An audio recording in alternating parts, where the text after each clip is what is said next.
Oh, these are, oh, this is a mic, and this is. Testing, testing. Whoop.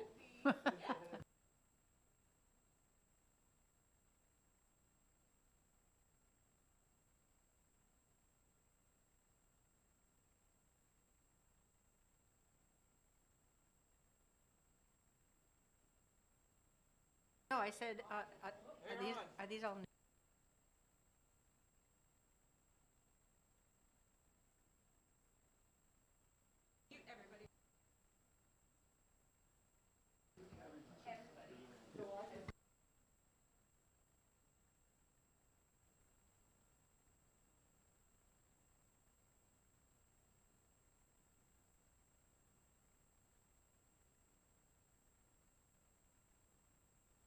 Red is a hot mic? Yep.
So, in terms, let me try that again. We'll open up the public hearing for the Commerce Committee. You will notice that we all have these microphones in front of us, and in which there's a button to press it to speak. And evidently, only three buttons can be on at any moment. So that will somehow cut out. Yesterday, I tuned into the Senate Commerce Committee public hearing and noticed that the same mistake was just made. The chair didn't turn on the microphone to start the hearing. And second is that you be sure to turn off your microphone. And I've now learned that I have a mute button. Let's try the mute button. So my mic still works with the mute button. I don't know how this works, but just remember, after the public hearing, this mic still might be on, so be conscious of the little side conversations. You don't want to say something off mic and then have it show up and. What's it called? In depth? What is that news story? We don't want to be there again. So, okay.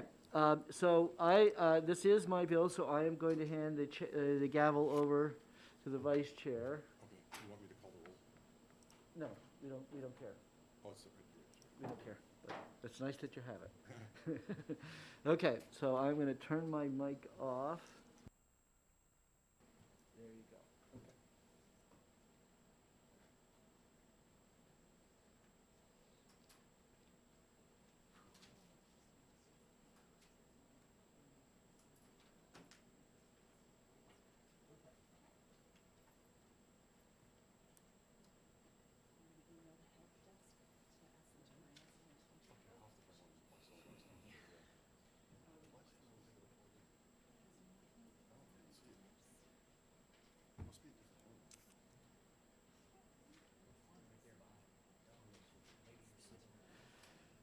Good morning, Mr. Chairman and members of the Commerce Committee. I am Representative Hunt, representing Ringe and Fitzwilliam. Today I'm introducing House Bill 1039. House Bill 1039 was a resolution of a bill that we passed last year, or the year before. Time gets a little fuzzy with COVID. In which it was related to a beverage manufacturing having a second location. As some of you might remember, we did pass this similar legislation for wine a couple of years ago, and at that time, one of the push points was, did someone who was making wine have to manufacture wine in that extra location? Which, in the case if they were to do it in an outlet type environment, it might be kind of inappropriate for them to be making wine or beer or something in a shopping mall. At that time, the wine people were given the exemption that they could have that second location without having to manufacture. When we passed the legislation, the language that was amended by the Senate, so it's not our fault, we just left it as it is, and nobody pointed out to us that this could have been a problem. But then the department, the commission did try to implement it, and they were unsure about it. It was later resolved by the Attorney General's office. So we would just want to clarify, this amendment was to clarify it once and for all. So we can still discuss whether we want to still go forward with just this language, or whether we'll hang our hat on the AG's opinion. Having said that, the department, and because this was even though it doesn't say department request, it was a sort of a housekeeping measure to resolve that issue. We have two other issues that the department has come up with, and they will introduce to you. I am in support of both of these issues. I do see them as housekeeping. And ensuring that our laws are well addressed. But I'll let them introduce those amendments to you all. And with that, I will end my testimony. Thank you, Representative Hunt. Yes, Representative Bartlett. Thank you, Mr. Chair. I'm just a little bit confused about what the AG's determination was. The determination was that they would not have to manufacture in that second outlet. Thank you. Any more questions? Thank you, Representative Hunt. I have Okay. one pink card from Mr. Armajanian, who supports the bill. Do you wish to speak? You want to yeah, why don't, I guess I can introduce maybe the amendment, so we'll pass this out to everybody.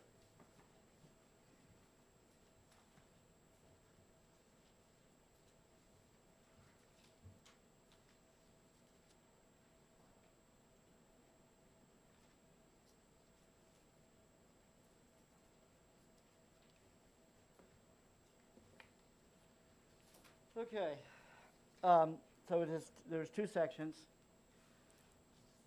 The first section was, maybe this is right, was it, so back in 2003, and I don't actually remember this because I was probably around doing this in 2003. I see here it's 2003. That in our wisdom, we allowed a license to be multi-year. Not sure, I guess this would be a good project for Kristen to go back and pull out exactly what was the reasoning behind our deciding to have a multi-year license. However, and you'll certainly hear more about it when we finally do get to hear the other bill, 1591, but the audit that the Liquor Commission went through pointed out that since none of these multi-year licenses were ever issued, why are you keeping it on your statute? So that we can do a little homework on figuring out why it was passed in the first place, and then whether they're right that we should just remove it. Maybe it's the department is supposed to, or the commission is supposed to be promoting it more, that you can get your license for multi-year, but I'm pretty sure most licensees only like to write a check. They're more willing to write a check every year rather than one big fat check every 2 to 3 years. So that's what the first section is. And the second section is addressing my favorite law, near and dear to my heart, is the direct shipping law. And the direct shipping law has a statute related to the carriers, which is going to be UPS and FedEx. And in it, and I have to admit again, I don't remember exactly why we put in this 90-day period. I believe the way my memory was that if you were a bad boy, then you were going to be cut off for 90 days. But we're assuming that within that 90 days, you would have done whatever you needed to do to correct, pay your taxes. And evidently, we're finding that some don't. And so we want to make sure that they don't think that after 90 days, they can suddenly ship again and still not pay the fine. So that's why they want to remove that 90-day period. Thank you, Representative Bartlett. Thank you, Mr. Chair. Is it a little unusual for us to be looking at an amendment that's been printed out by the Liquor Commission and not through? Right, so this Minister is something, OLS? in other words, the subcommittee has to take this in and decide whether they want to go And forward. change the language. Exactly. This is just a narrative. This is just a narrative to what the situation is that they brought to my attention, A, and B is that, yes, it's up to a So you're just subcommittee. bringing it up just for the discussion? Just bringing it in, and so that they could have waited to the subcommittee to bring this up, but it was just the fact that we now found that the first issue, the main underlying issue of the bill probably is not necessary, that I thought maybe it was a good idea to bring in these things at the same time so everybody has a chance to see them and hear them. And Okay, so you're considering, I'm sorry, can I follow up? Thank you. So you're considering all of what's in 1039 to be housekeeping, is that correct? 1039 was absolutely housekeeping. So there's no big changes as far as how things operate? No, and Just clarification. And the same thing with these two amendments. That, Okay, to me, thank you. this is all housekeeping. Representative Terry. What do I do? Do I have to hold this down? Okay, it's on until it's off. Yeah, it's on. Yeah. Representative Hunt, with respect to the indication that language to be removed is struck through, would you just clarify for me, in section 2, within a 90-day period is underlined, but it's not struck through? Well, Was it's- that supposed to be struck through, or are Yeah. you arguing for retention of that language? I No, thought you were arguing, To delete excuse it. me, or making the case for eliminating within a 90-day period, but it's only underlined, but Okay. it's not struck through. Okay, so if you look to the next page.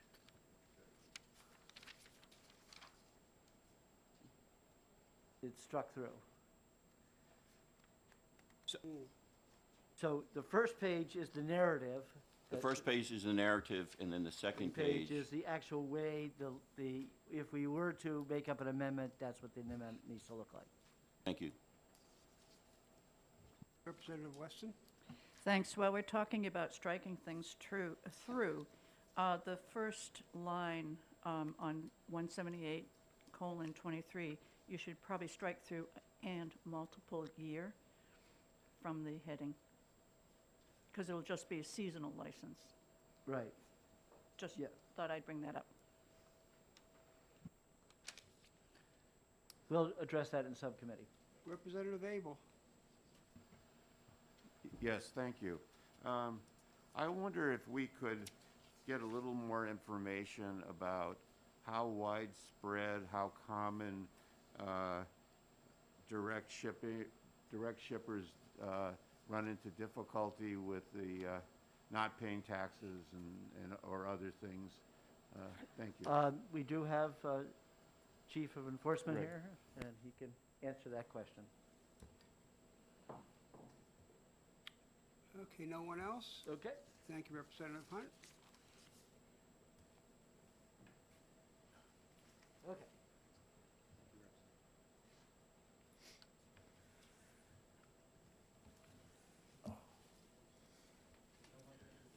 Good morning, Mr. Chair and honorable committee members. For those of you that don't know me, my name is Mark Armaganian. I'm the Chief of Enforcement and Licensing for the Liquor Commission. Some of you might recognize me from my years prior. I was with State Police for 28 years as a bureau commander over there. As Representative Hunt has mentioned previous to us, this is a housekeeping 100% a housekeeping bill that we are supporting. There were one item that was brought up in our audit that was to disallow the multiple year because nobody had asked for it when it had been on the books for a long time.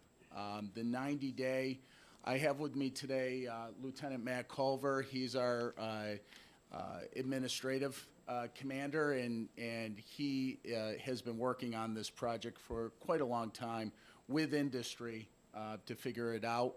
And he can speak to the numbers that were mentioned just prior to us coming up here. Matt, go ahead. Thank you. Thank you, Chief, Chairman, and committee members. Thank you for allowing me the opportunity to address this. To answer your question specifically, in 2021, the direct shipping program has become immensely popular with our out-of-state permittees. Currently, we have about 1,363 permittees licensed through the state of New Hampshire who are allowed to direct ship from their businesses out of state directly to consumers within the state. They do that by the means of carrier licenses.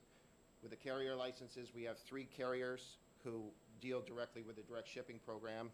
Those are FedEx, FedEx Ground, and UPS.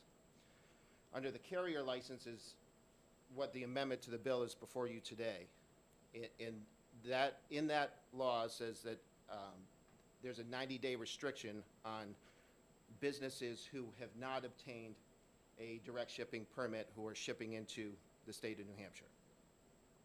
When that happens, it's considered an illegal shipment, right? They don't have a permit to ship directly into the state. Those occurrences are happening Last year, we had 154,480 shipments into the state of New Hampshire. 1,510 of those were considered illegal shipments. Our internal process is when that happens, when a legal shipment, the first illegal shipment is made into the state, we send that business a letter inconsistent with our education process in bringing the licensees into compliance, or the businesses into compliance. We explain the law to them. We encourage them to get a direct shipping permit. If they ship again, then they're put on this 90-day list. The 90-day list is updated every month at the first of the month and redistributed out to all of the carriers. That tells the carriers, the businesses throughout the country, that they're prohibited from delivering those products to the residences. Okay, so they send the products back to the businesses. After those 90 days, they come off of that list. So businesses throughout the country have figured out that, exactly, at 90 days, they're gonna come off the list and there's no consequences to them. So they will ship 25, 50 packages every Christmas season, know that they're gonna get put on the 90-day list, wait the 3 months and do it again the next year. And that is circumventing all of the laws that we've put in place to prohibit this from happening. Now, the logical question there is how much revenue is being lost from this? We simply don't have that answer because we don't know what was shipped. We only know the carrier reports that we receive on the packages that are being delivered, not what's in there. The 8% fee that is charged to the direct shippers is based on a retail value. So how many bottles are being sold directly to that consumer? I have a question on the direct ship. Is there you said a certain percentage of their cases, bottles, whatever, is what, 8%? That is the fee, yes. So we charge 8% tax or a fee, it's called in statute, on the retail value of what they're shipping. So if they ship a bottle for $10, it Cost them 80 cents. It costs them 80 cents. Okay, that was my question. Yes. Because I tried to order something from a place in Arizona, and they said they couldn't ship to New Hampshire. So if I know what this is, then I can relay that information to them so that they can expand their base into New Hampshire, and you guys will get some revenue for it. Absolutely. So thank you very much. Okay. Representative? Representative Terry. Sir, how is it that you ascertain what and how much is shipped into the state, either legally or illegally? So, thank you for the question. Do you get reports from FedEx and? Yes. So they are and what kind of, therefore, what kind of a formal relationship do you have with FedEx and UPS to, in effect, report to you what they're doing? So by law, and thank you for the question, by law, they're required, both the carriers and the direct shippers, by the 15th of the month, are required to report to us. The carriers report what they've delivered, the direct shippers report what they've shipped. Those reports are reconciled, so we can tell off of the carrier reports what has been delivered without being shipped. That's how we ascertain the illegal shipments. Representative Hammond? Just a question for the record. Could you state your name and position again, just so I can? Absolutely. I apologize for that. Matthew Culver, I'm the Lieutenant for Administrative Services with the New Hampshire Liquor Commission, Division of Enforcement and Licensing. Thank you. Anyone else? A couple of quick questions. So, as I understand it, the shipper, UPS, is not held responsible at all. They just have to do the reporting, but they don't lose the ability to ship. So the UPS, FedEx, or FedEx Ground are the carriers. Right. And the carriers, if they make a delivery of a package that is on that list, the administrative fine for that is $100. So Oh. that's how they're held accountable for that. Second question. So I get a shipment of 6 bottles of wine from the Wall Street wine folks. That comes under this, and the shipper has to notify that they shipped it to my address? Correct. Okay. All right, thank you. Yes, on a monthly basis, those reports include, the carrier reports include the addresses of where they're delivering this product. So, at the risk of getting down too much into the weeds here for everybody, you receive, or if your department determines that a shipment was made illegally, do you, on a periodic basis, notify the shippers who those illegal the shippers are who are making illegal shipments? Then, should I stop there? Am I correct so far? Yes.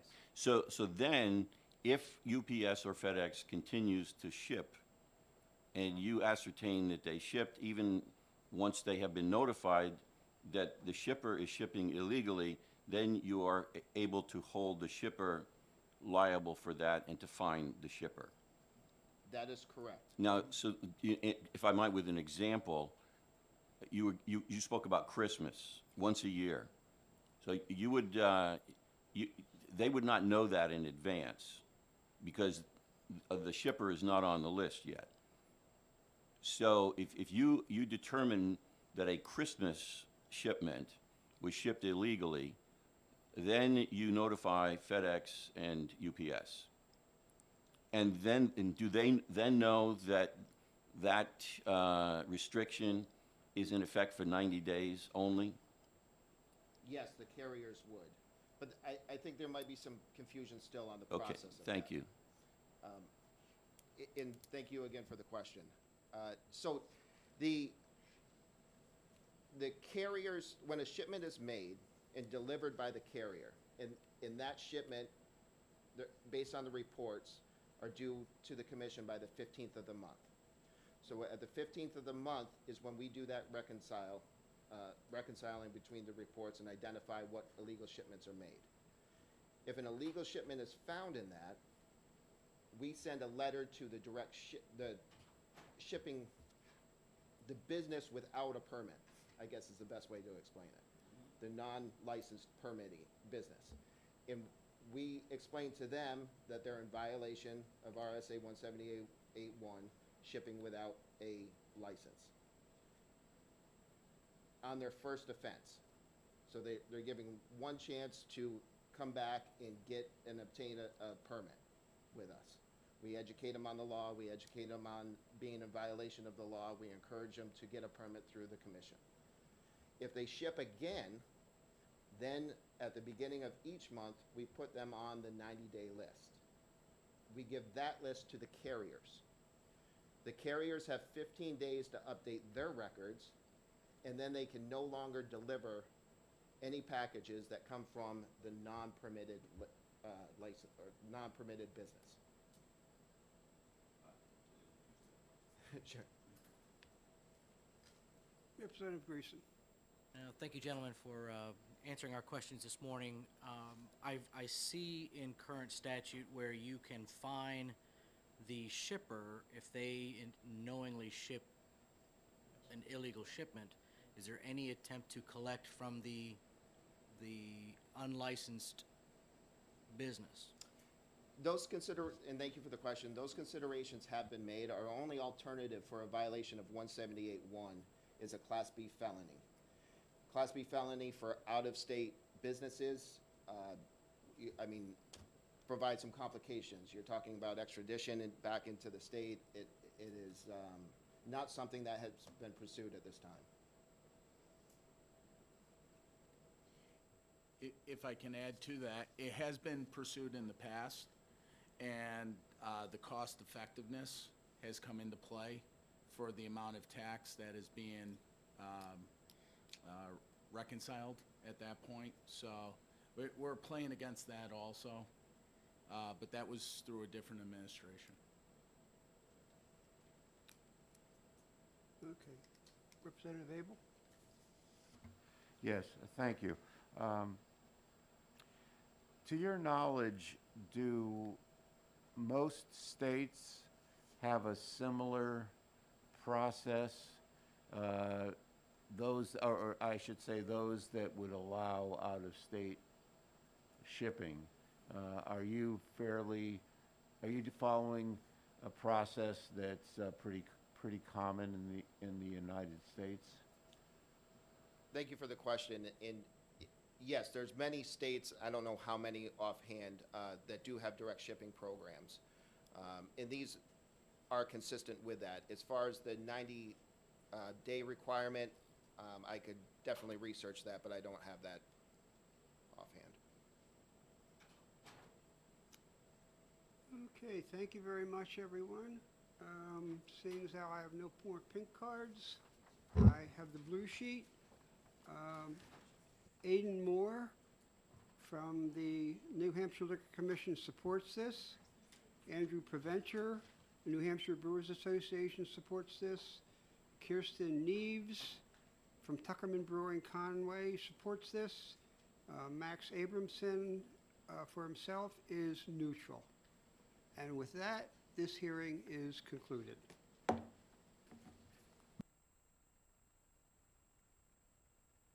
We have 10 minutes before the next hearing.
It's off.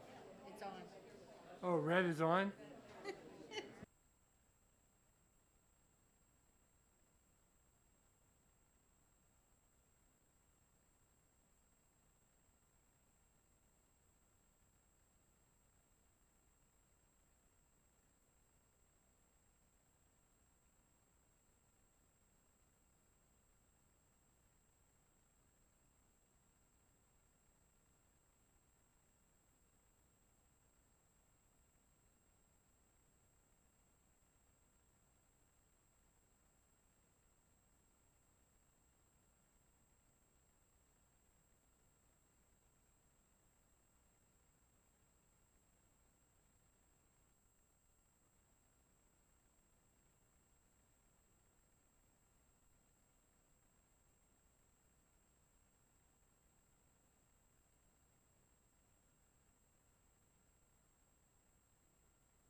Okay, so normally we would be opening up the public hearing on 1591. Unfortunately, the sponsor, I did talk to him, he's asked that if it would be okay if we moved it off because his co-sponsor was with someone who got COVID. The other co-sponsor broke her leg, I guess Margie hurt herself, twisted her leg or something. And and let alone Aiden is also in quarantine too. So the better part of Valor, because I was still working on the schedule yesterday morning when I got the notification, I was able to timely address this issue. So we will be taking up House Bill 1591 next Wednesday at 10:15. And hopefully we can get through that bill at that time. Having said that, I am inviting anybody who is here today who really would like to testify and can't be here for next week. I can certainly we will allow that testimony. Otherwise, that if you want to say it in front of the sponsors, what you want to say. Whatever, we can certainly wait till next Wednesday. Is there anybody? I don't. Oh. We do need a card. Fill it out afterwards, you could fill out an afterwards. Yes, that's fine. Mr. Chair, do you need to introduce the bill first? Excuse me? Do you need to introduce the bill first? Like I say, the sponsor is not here. Right, but just We're at this Informal. point, we're just opening the hearing and anybody can testify and then. Okay. I mean, I know that some people, that ceremonies, like having someone in and get in and introduce it, I think that's a total waste of time and usually the person who's introducing doesn't know anything about the bill anyway, so why, I'm, for better or for worse, I've never been really too pushing that process, so. Introduce yourself, please. I'm Ian Freeman, minister with the Shire Free Church. I support the bill. I think that the Liquor Commission probably just on its own shouldn't exist, but to get rid of the Enforcement Division, I certainly think is a good idea. The Enforcement Division basically exists to generate revenue for the state by going and punishing business owners and other people for violating whatever the rules are that the division has come up with. Adults are certainly able to handle themselves when it comes to using alcohol. Some of them aren't. But putting those people, under criminal charges is not making their lives any better. It doesn't help people. And all it does is it makes the liquor division more of a presence in people's lives, and it shouldn't be there at all because prohibition doesn't work. And we learned that 100 years ago. That was undone, but unfortunately it just changed forms, and now we have regulation, which is just prohibition by another name. That's all I have to say, and thanks for listening. I support the bill. Good. Are you willing to take a question? Happy to take any questions. Representative Bartlett has a question. Thank you, Mr. Chair. So what is your proposal regarding, do you have another idea of how liquor laws should be enforced? I don't think they should exist. You don't think there should be any laws at all regarding underage drinking? Has that ever stopped people from drinking underage? Over-serving? Again, I think that people will make their own decisions in the marketplace, and they should be free to make those choices.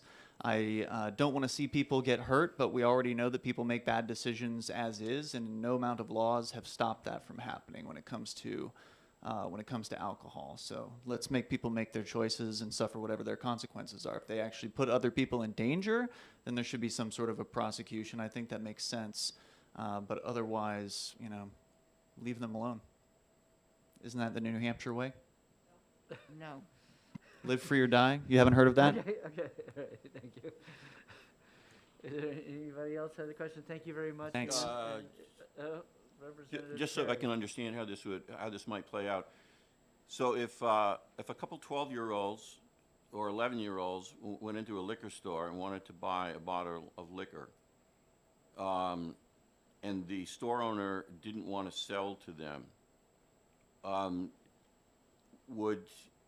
would you have it that would be the end of it? or that the liquor store owner could sell to the two 11-year-olds, and that would be fine. Well, I think it would And- depend and on what. And if I could just finish my Sure. question, sir. And if the case were to be that the store owner or the clerk did not want to sell to the two 11-year-olds or 12-year-olds or 10-year-olds, could there, do you see that charges could be brought against the owner of the liquor store because he refused to make a sale that he would make to, and that would be made to anybody else? If you could just speak to those, I'd be interested to see what your thoughts are. Of course, Because I yeah. understand where you're coming from. But Yeah, just I wanted to- support a free market, and that also includes people's ability to boycott. So if that store owner sold to those two that you're talking about, that might upset people in the community, and they may not want to patronize that person's store. So there can be consequences for actions that don't involve state criminal charges. On the other hand, if he chose not to sell to those two kids, of course, there should not be any sort of criminal charges for that. I think a store owner should be free to discriminate on the basis of whatever, whether it's age or whatever they feel like. Like, you shouldn't even be able to come in my store if you're, 12 years old or whatever. People should be able to make those choices, and let's let the market decide. Thank you. Okay. Oh, we have more questions. More than I expected. Reverend Beelan. Just a clarification, are you representing yourself or the church? Both. And what was the name of the church? Shire Free Church. Charter Free Church, thank you. Yes, I have a hypothetical question. So there's an adult bartender and an adult customer in a bar. And the adult customer is visibly drunk. Two choices. The bartender can serve him again, or the individual who's drunk can make that adult decision of not to buy another drink. But let's suppose he does and goes out and immediately causes an accident. Whose fault is that? Is that the bartender's fault, or is that the adult who is visibly drunk's fault? It's the person who got behind the wheel's fault. Every time. So the bartender could legally just keep serving this guy all day long, even though he's visibly drunk. I don't think that they should, but I also don't think that they should be put in a prison cell for that. How about a Okay. civil liability? Further question? No, thank you. Okay. Thank you very much for your Thank you. testimony. Is there anyone else who would like to speak? Okay, so I will recess this public hearing till 10:15, Wednesday, the 19th. All right, we are now in recess until 1:15. 1:15, where we get to do something even more exciting, Go to lunch. cryptocurrency.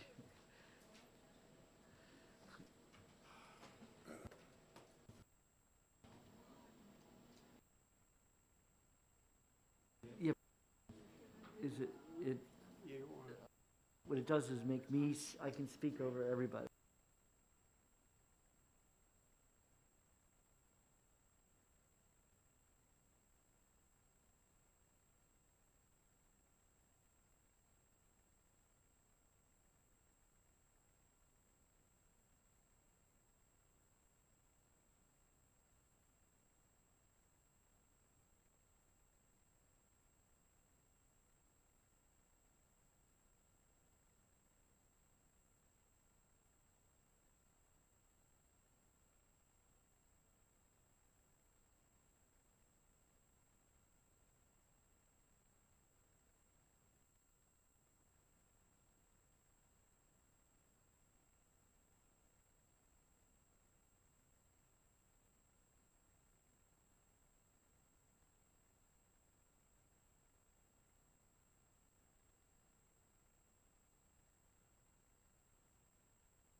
we'll open up the public hearing on House Bill 1502 and hear from the prime sponsor, Representative Ammon. Good afternoon, Representative Ammon.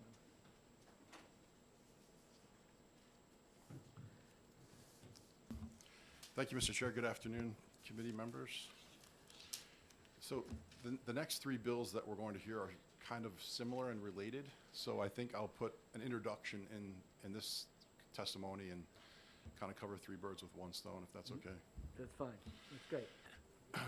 So I have a little personal story. I went to a friend's house recently for a housewarming party, and he printed something out and he gave it to me laminated as like a memento. I think he was kind of teasing me a little bit. So on this, I don't know if you can see it, I can pass it around, is a QR code to purchase honey, a jar of honey. And this took place back in 2012 in July, so about 10 years ago almost. And he has a picture of me buying the honey from him. It was the first jar of honey that he sold. Bees were raised on his own farm. And there's me with apps that we downloaded from the App Store, purchasing that jar of honey for 1 Bitcoin. And on the back, he has the transaction information. So you can look this up on the blockchain, this particular transaction. At the time, that jar of honey was $9.45. And 1 Bitcoin now is worth about $44,000. So that's the most expensive jar of honey that I ever bought in my life. But it was a very mundane transaction. And I'll give you a little history. In New Hampshire, we were one of the first states to pass legislation in 2017, and it came through this committee. There was a study commission created, and there was a representative from blockchain industry were appointed. Jeremy Kaufman, who owns a company called Library out of Manchester, was the Governor Hassan's appointee. And out of that commission came a bill in 2017 that was signed into law. Barbara Biggie was the vice chair of this committee. She was the prime sponsor of that bill. And that's my recollection. I was a co-sponsor. I thought it was Laura Jones. She had sponsored an earlier bill that Right. kind of went sideways. Right, okay. But here's a picture of a signing ceremony with the governor. It was kind of fun. And Barbara Biggie wasn't able to attend this. She had another issue. But there's Bart Fromuth, who was also on this committee. Yeah. He was one of the co-sponsors. And we signed, we held up a banner with the governor. It said, "Build your blockchain-powered economy here in New Hampshire." And the idea was to attract businesses in this new form of technology. So that's a little background on New Hampshire's history. We were one of the first bills to pass in the country. And since then, other states have passed legislation. The National Council on State Legislatures, they keep track of cryptocurrency legislation going back to 2017, and our bill is one of the first in their list. As of last year, 2021, they tracked 33 states and Puerto Rico had pending legislation in their legislative session, and 17 states enacted legislation or adopted resolutions. And most of it is in favor of supporting this industry. I know it's a difficult topic to understand. I'm going to try to make it as simple as possible. The technology that was invented that supports Bitcoin, it was a novel innovation, and it's the idea around representing property rights in the digital space. That's really, if you could boil it down to its fundamental core, it's the idea that a digital token, that you can prove that you own that token, and that token gets recorded in a big ledger that everyone has access to, and you can mathematically prove that you own that, whatever that token represents. And the token can represent different things. It can represent a number, let's say a unit of a virtual currency, just a simple number that you have 10 of something or 9 of something. But it can also represent additional types of information. It can represent artwork. It can represent physical real estate. It can represent almost anything that you can apply property rights to can be, this technology can apply to that. And my supposition is that most property rights in the future are going to be proven with technology similar to this, whatever that property is, whether it's virtual, whether it's in the metaverse that we hear a lot about, or whether it's in the real world. So this, it's not, some might characterize Bitcoin as Beanie Baby fad. It could be looked at that, but it's a much, much bigger, it's on the scale of an innovation similar to the internet, and how the internet has changed our lives. This technology is being built out. Much of the innovation happening on the internet is happening in this space. So that's a little background on that. So what's happened is different states have taken a position to try to attract not only the innovators, but also the capital that can be represented by this to their jurisdiction. Even cities have gotten into the mix. The city of Miami, the mayor of the city of Miami is actively trying to promote innovators in this space to come to Miami and put their headquarters there. The newly sworn in mayor of New York City, Eric Adams, who happens to be a Democrat, he says that he wants to attract Bitcoin and blockchain technology to New York City. And there's quotes in CNBC magazine that he says that schools should add cryptocurrency and blockchain technology to their curriculum. He says it's the new way of paying for goods and services throughout the entire globe, and that schools must teach the technology behind it. So this is not a partisan issue. This is, people that are forward thinking are interested in this space. The country recently of El Salvador has added Bitcoin to its legal tender laws, which is kind of interesting. And they're currently mining it with energy that they harvest from a volcano. So they're using geothermal energy from a volcano to mine Bitcoin and they're using that for their state treasury. So similar laws will pass around the country. Texas, Nebraska, but particularly Wyoming is way far ahead of us on attracting this type of industry to their state. So this next bill has to do with the banking industry. I'll introduce 1502. I should have done that at the beginning. House Bill 1502 specifically deals with the banking industry. And in summary, what it does is it gives the banking industry rules around how to custody digital assets. So that's really the gist of it. So we understand, like if you look at PayPal, they've adopted cryptocurrency. If you look at other financial services, they're incorporating this into their platform, this type of technology.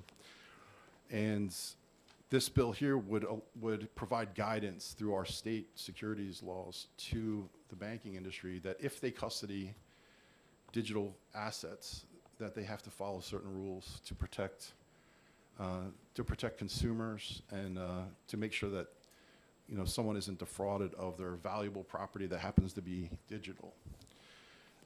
It provides some definitions around digital assets, digital securities. It talks about something called a multi-signature agreement, which is, I won't get into what that is, but it's basically, if you think of a nuclear launch, you need 2 keys to launch the nuclear missile. That's what a multi-signature arrangement would be. So you would have 1 key and you'd give another key, but together you'd have to jointly unlock something to move it. So some of the opposition I think we'll hear around this bill is that crypto is volatile, and that's true. It is volatile. The total market cap of all cryptocurrency, $2 trillion. And that doesn't include things like non-fungible tokens, which you've probably heard a lot about recently. The Bitcoin itself is about $800 billion market cap. When we first introduced legislation around this topic years ago in this legislature, it was seen as something so new it was hard for people to get their heads around. But you fast forward to today and you turn on CNBC or Fox Business or whatever financial network you watch, and you'll see the price of Bitcoin quoted along with all the stock indexes. As a matter of fact, Matt Damon has started doing commercials around one of the companies. And you can't get away from it. It's becoming a much bigger industry, and it has, as I mentioned in the beginning, it has the potential to affect anything that requires proof of property rights, whether that's digital or physical. So that's a big umbrella of potentiality. I think that's about it for now. I'll probably have a few more points as we introduce the further bills, but this bill 1502 is sort of a sister bill to 1504. They both deal with similar issues around the rules of custodying a digital asset. So if you hand someone, let's say it's a Mona Lisa, a very expensive piece of art, and you don't want to keep it in your home, you want to give it to someone to safeguard for you, it would be the rules around how to safeguard that expensive piece of property. That's what this bill deals with, and it applies specifically to the banking industry.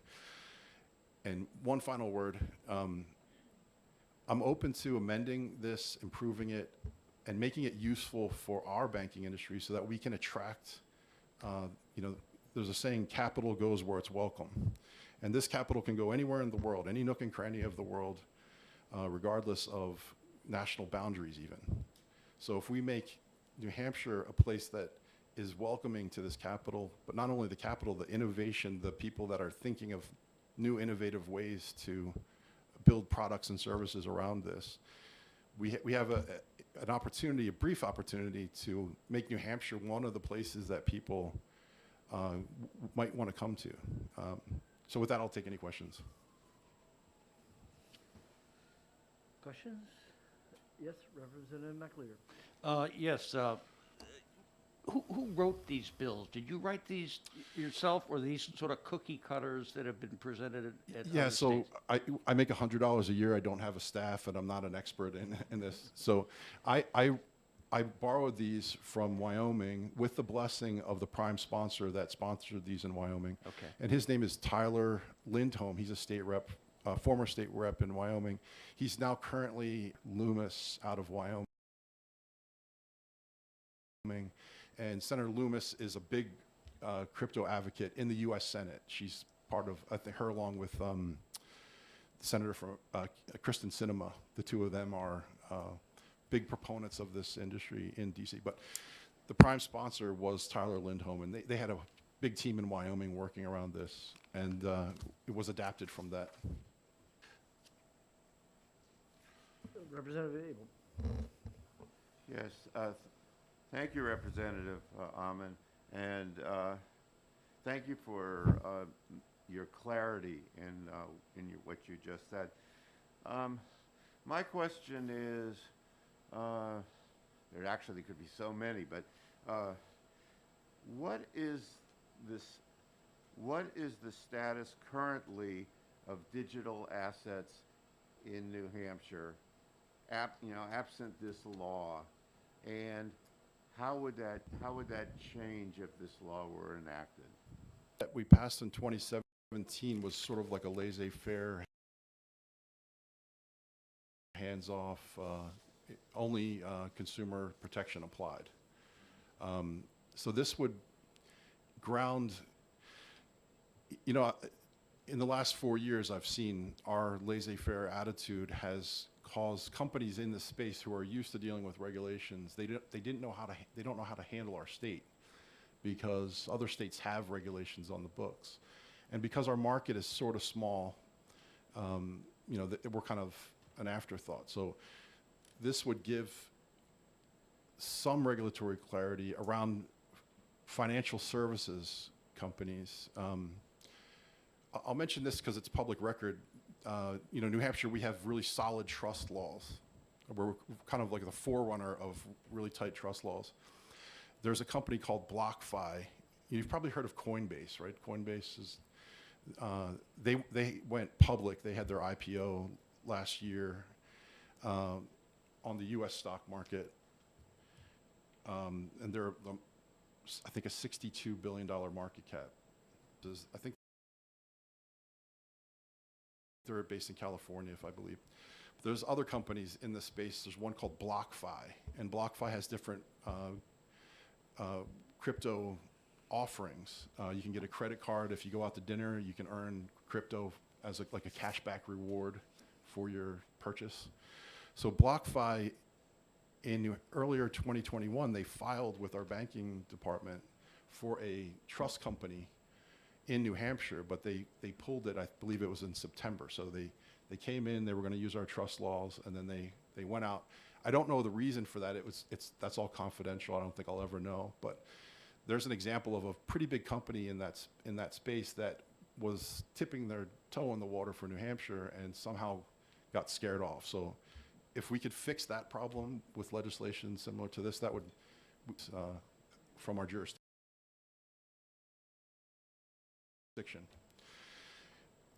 I could ramble on. Stop me if I'm talking too much.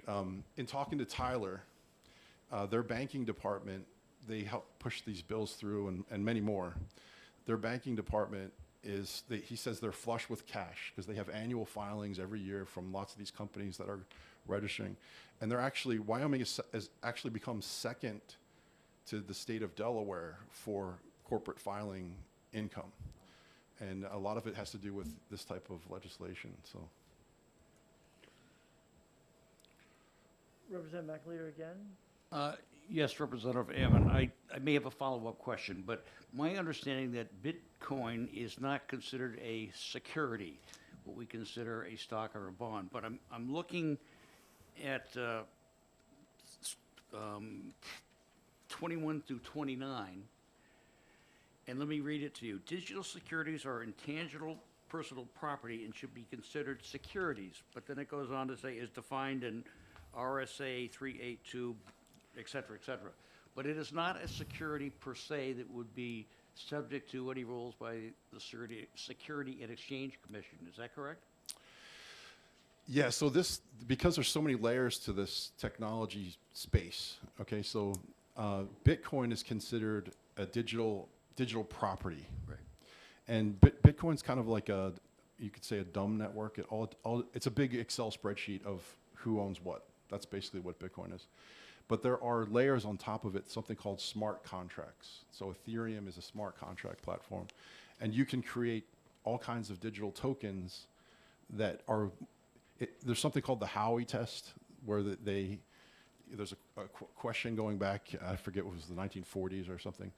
I forget the exact date, but there's a test to decide whether something is a security or not. And you can create on a smart contract platform, you can create something that looks more like a security. So, well, so as a follow-up, for example, Fidelity has a digital currency ETF. That would be considered a security. Would that be correct? the ETF is registered with the SEC. Okay. Yeah. All right. Thank you. Yeah. So, this one is the UCC one. And historically, I've been around long enough to, every once in a while, the UCC comes down. And that comes, I think it's in Chicago, where they make these UC. And the purpose of the UCC was to be uniform across the country. But so if this is going to be our own UCC form, then it's not necessarily comes from them first. In other words, sort of this is the cart before the horse, because usually we wait until they have come out with their UCC, which I think they're working on number 12. I don't know what happened to 10 and 11 in between, but so number 12 was supposed to be this. Wouldn't we be better for us to wait until they actually come out with their UCC rather than having to pass something and then have to repeal it and replace it with the new UCC language? I mean, there's philosophical things around relying on some third party to write our state laws, right? So we wouldn't want to cede our sovereignty. There's a reason why we have securities laws in the state statutes. and it's the purview of the legislature to modify it. The downside of waiting is that once it's uniform, or once the federal government comes out with, Well, it's not federal government. I know it's not, but it's a either or, conference, right? And it was designed so that laws wouldn't be federal laws. That each state would take these model UCC statutes and put them in their own statute. So Understood. they would be consistent across the board, so people know what the law is, because it's consistent from state to state, without federal, implications. It was done on a state level. At the state level, understood. I guess do we want to have first mover advantage or not? I think that's the question. And also, the more states that adopt legislation like this, it would inform that process, right? They would most likely try to, if multiple states had digital asset changes to their UCC code, that they would incorporate those in. But it's that first mover advantage. There's a few years here where we could move forward, and once we attract those businesses, that capital, those ideas, those innovators, it gives us benefits going forward. Okay. So Wyoming they did change their UCC statute. Yes, they did, along with a few other states, but Okay. Texas, I think, is one, and So my last question is you made the comparison if we had a very valuable painting and we wanted to have somebody else hold the valuable painting. We have no state laws regulating that. So that you're asking us to treat this as I think a member of the banking department used to call beanie babies is her comparison. So if we're treating these as special assets, why should we change from what our current attitude, which is it's up to those two parties involved to figure out what makes it secure, what makes it safe, rather than us getting involved in that transaction? Yeah, some of my friends are going to get mad at me for saying this, but it's that the regulatory uncertainty aspect.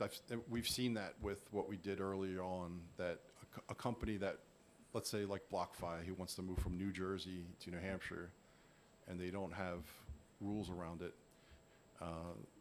they might not know how to interface with the state that way. Okay.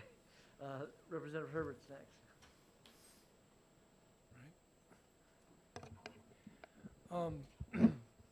Yesterday, I was watching the Senate Banking Committee interview with the Federal Reserve Chairman, Lewis Powell. And Senator Cheryl Loomis, who was in her first term, I think she just was elected to the United States Senate, made reference to special purpose depository institutions that Wyoming already has promulgated. But she said she was severely disappointed in that her request of Chairman Powell to present to her in the committee a regulatory structure legitimizing crypto as a currency. So I could tell from the reaction of the chair that he was not ready to talk about it.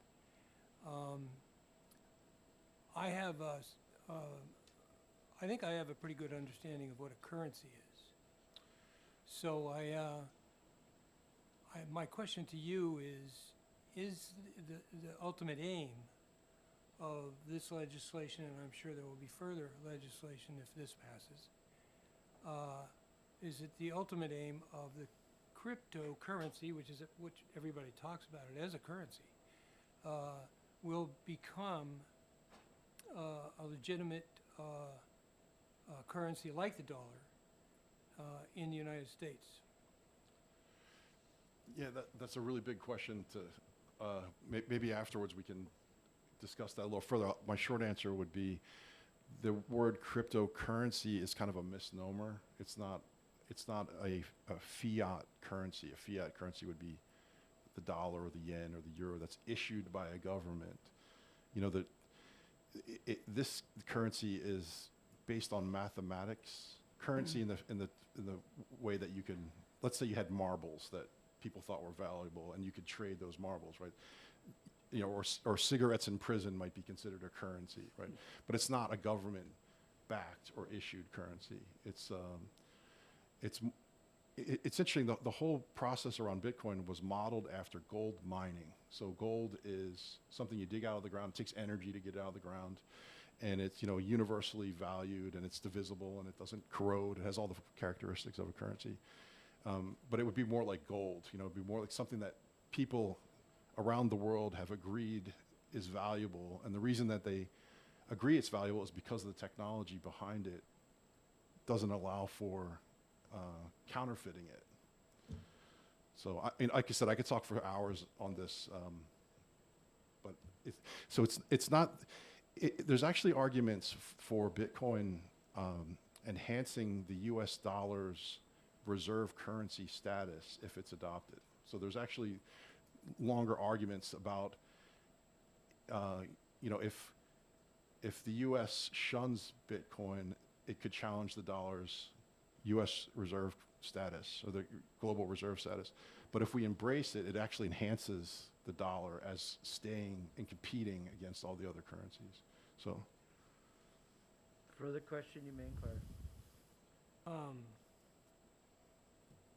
I think that, you know, I think the benefits would go to crypto more than the dollar. But cryptocurrency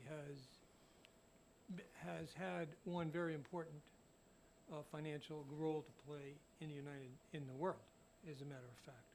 Okay. Over the past decade or more. I'm not sure exactly when cryptos became. So January 3rd, 2009 is when Bitcoin. Since 2009. Yeah. Okay.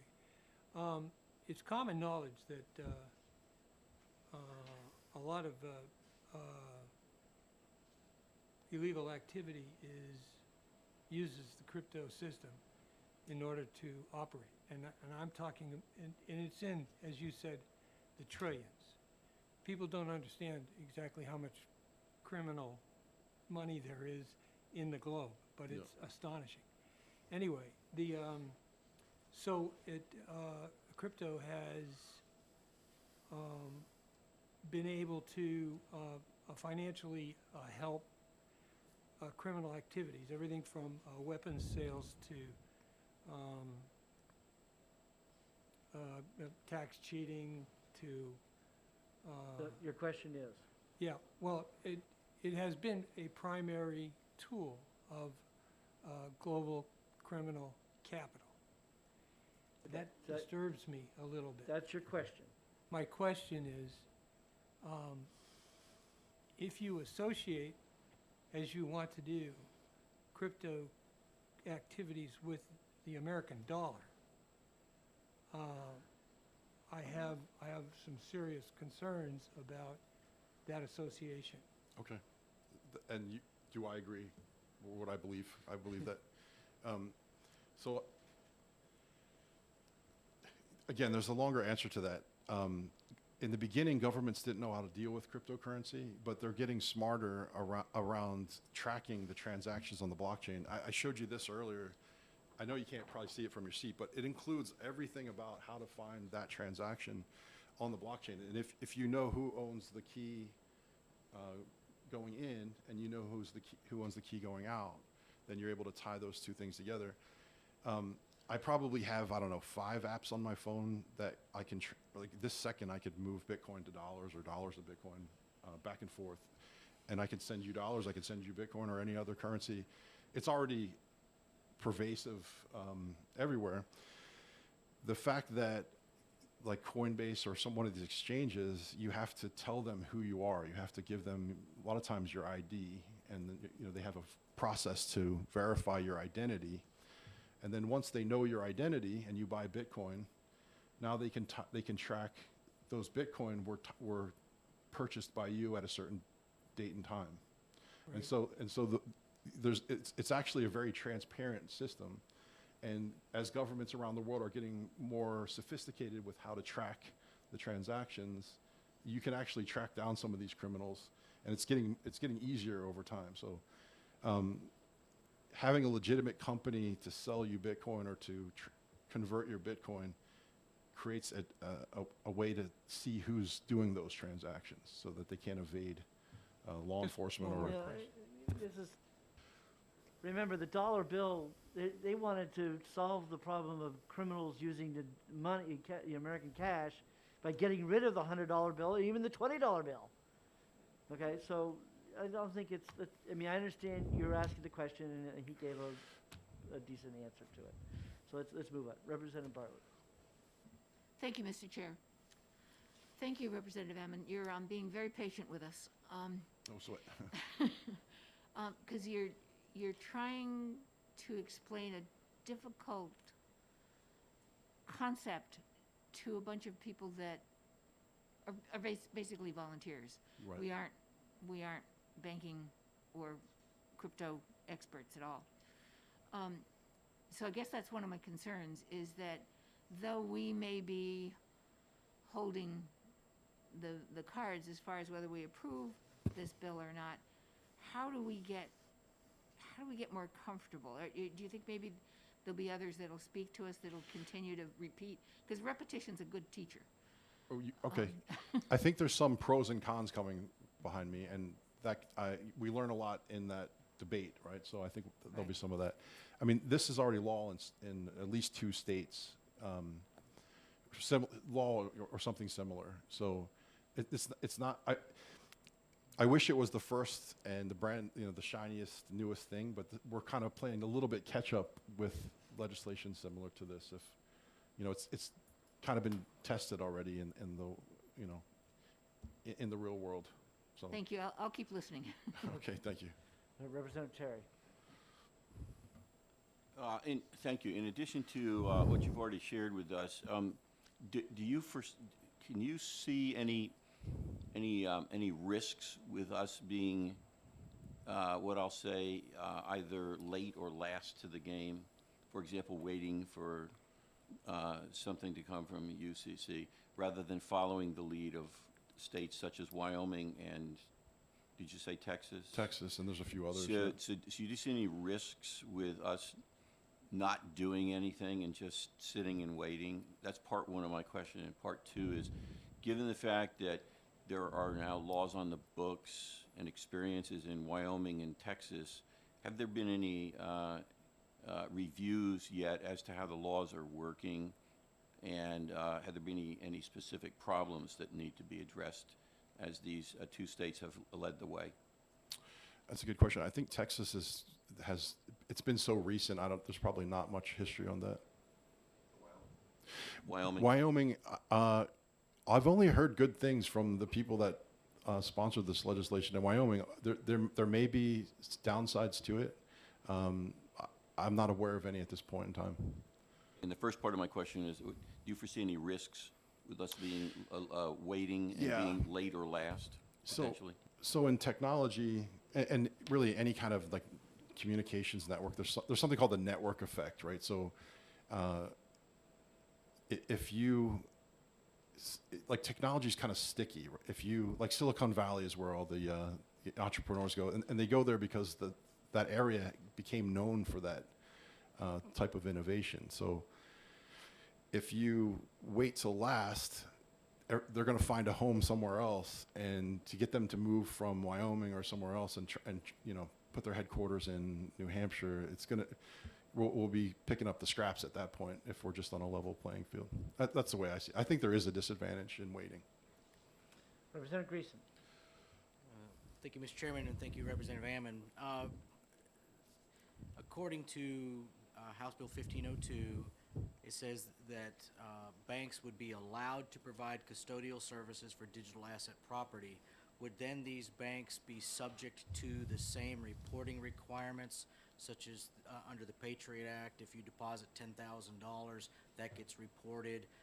The newly imposed $600 in annual transactions via PayPal or Venmo, those get reported to the IRS now. Will the banks be subject to any kind of reporting such as that if there's transactions? Because like you just said, one Bitcoin is over $40,000, which it's gone down about $9,000 in the last week since I bought some. That's my fault. I tanked the market, thank you. But what would they be subject to the same reporting requirements? Someone more expert in the regulations around banking could answer better, but I believe that's a federal requirement, and I don't know how it applies to digital assets at the federal level, to be honest with you. Yeah, the Bitcoin roller coaster guy is like a meme on the internet that was created. I don't know if you're familiar with that. Does that ring a bell with anybody? But the fact that the market can be a roller coaster. There's a cartoon meme that was created by a guy in New Hampshire, and now he's selling non-fungible tokens of his meme, and he's doing it on the Bitcoin blockchain with something called Counterparty. So that's New Hampshire. I always thought that was based. mem. You say meme. I thought it was a mem. Yeah. You say meme, I say mem. Okay. Mem, yeah, okay. Okay. Yeah. Yeah. Quick question. I'm not sure if it's appropriate, but the amount of energy that it takes to, make these transactions, I'm hearing it's astronomical. I mean, it really is not too energy efficient. That's a question. Like, Okay. could you sort of Yeah, it's- address the energy portion of this? That's sort of a separate discussion, but Okay. I will address it. It depends on the consensus mechanism of that blockchain. So consensus is, here's a real easy example. Let's say you have an Excel spreadsheet or a Word document, and there's changes being made to it, but you want everyone in the world to agree on those changes. That's consensus, right? So it's an algorithm to allow everyone to agree on the same version of something that's changing. And there's something called proof of work algorithm. That's called Satoshi consensus. That's the first algorithm, and that does require energy. It requires energy because it requires computation. So a computer requires energy. It requires electrons to compute. And so the computation is what creates the consensus. So that's where the energy consumption comes from. But there are other blockchains, something called proof of stake, which requires much less energy. There's something called avalanche consensus. There's other algorithms being developed to provide that consensus that don't require energy. There are arguments that Bitcoin is incentivizing green energy, believe it or not. I mentioned the example in in El Salvador. They're using geothermal from a volcano. There's a project in Pennsylvania. So you have a nuclear power plant. The power plant, it's not easy to switch it on and off, right? And for renewable energy, you need base load power because the sun's not always shining and the wind's not always blowing, right? So you can't really store electricity on a grid scale. So you need base load power, and that can be provided by natural gas or nuclear. So in Pennsylvania, there's a project. They have a nuclear power plant. It's profitable. The energy's profitable sometimes, and it's not profitable other times to go onto the grid. So they're building a Bitcoin mining facility next to the nuclear power plant. So when the energy is not profitable to go onto the grid, they turn on the mining facility and they create potential economic energy, if you think about it.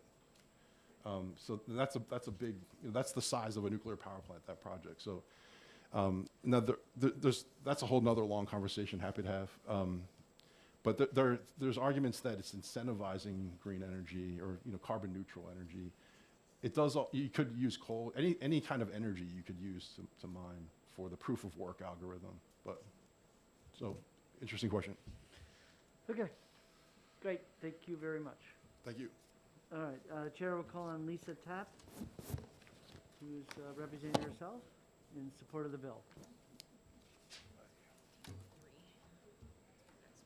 Okay.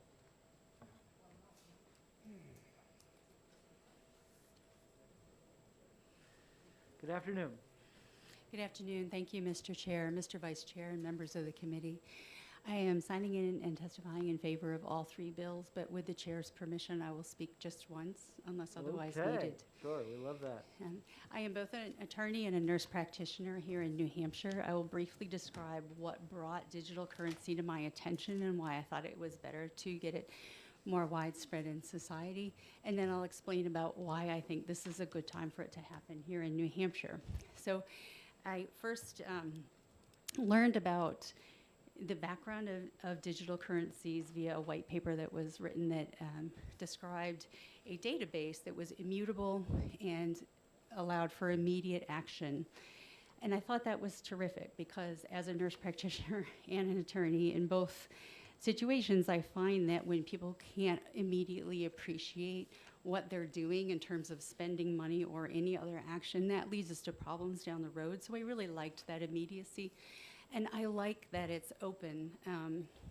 Speaking to Representative Herbert's concerns about illegal activity, I regularly attend the American Bar Association digital currency conferences, and they're lovely. There are several attorneys in the field as well as federal prosecutors from several branches of government.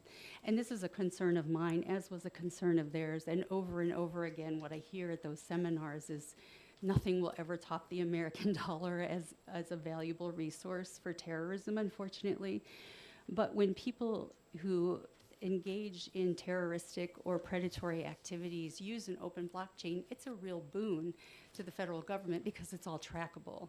So there was a lot of interest actually in not shutting down that kind of activity because it makes investigations so much easier. And I share that concern, and several federal prosecutors have allayed those concerns for me at these conferences that I attend.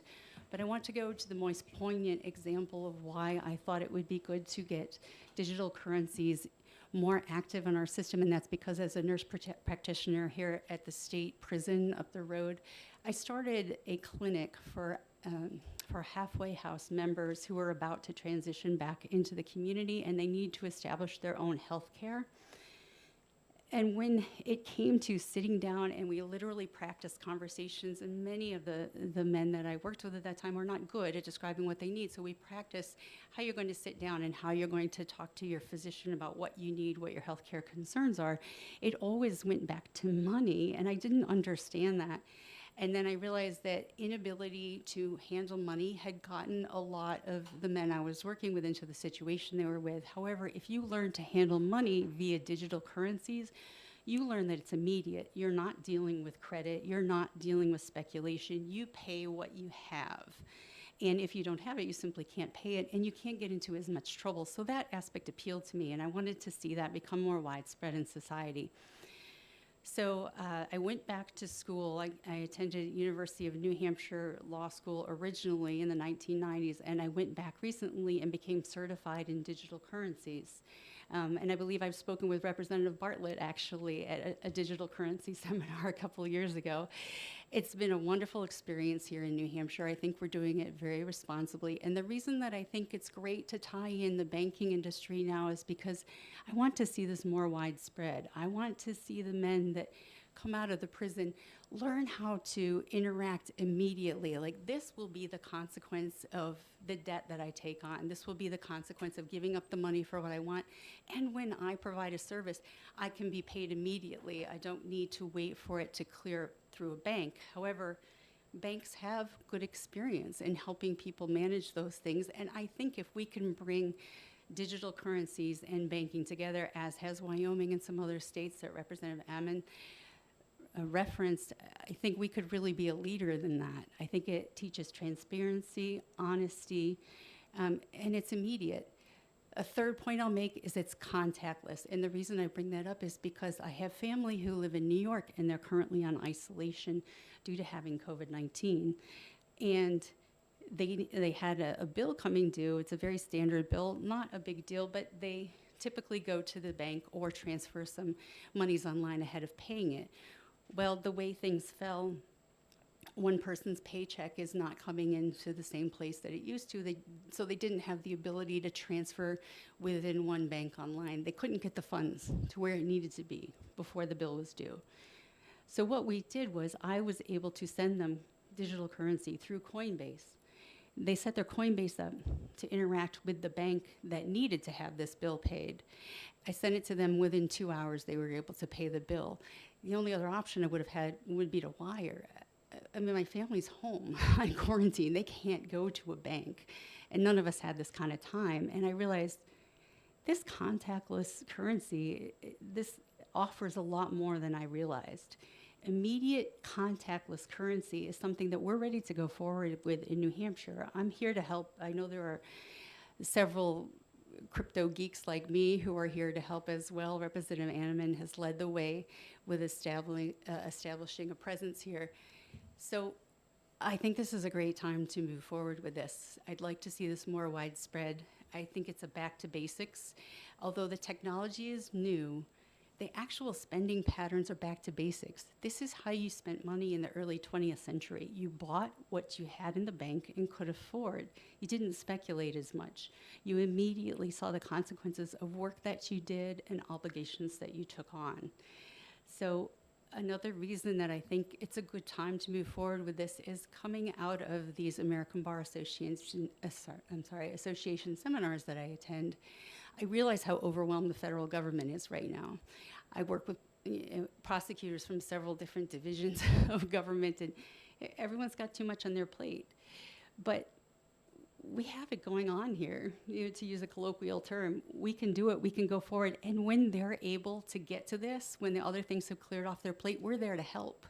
I would analogize this to 1998. I hosted the Bound Civil Rights Forum here in Concord, New Hampshire. It was related to laws and regulations of use of the internet, and we hosted some people who had argued a seminal case in the Second Circuit in Philadelphia.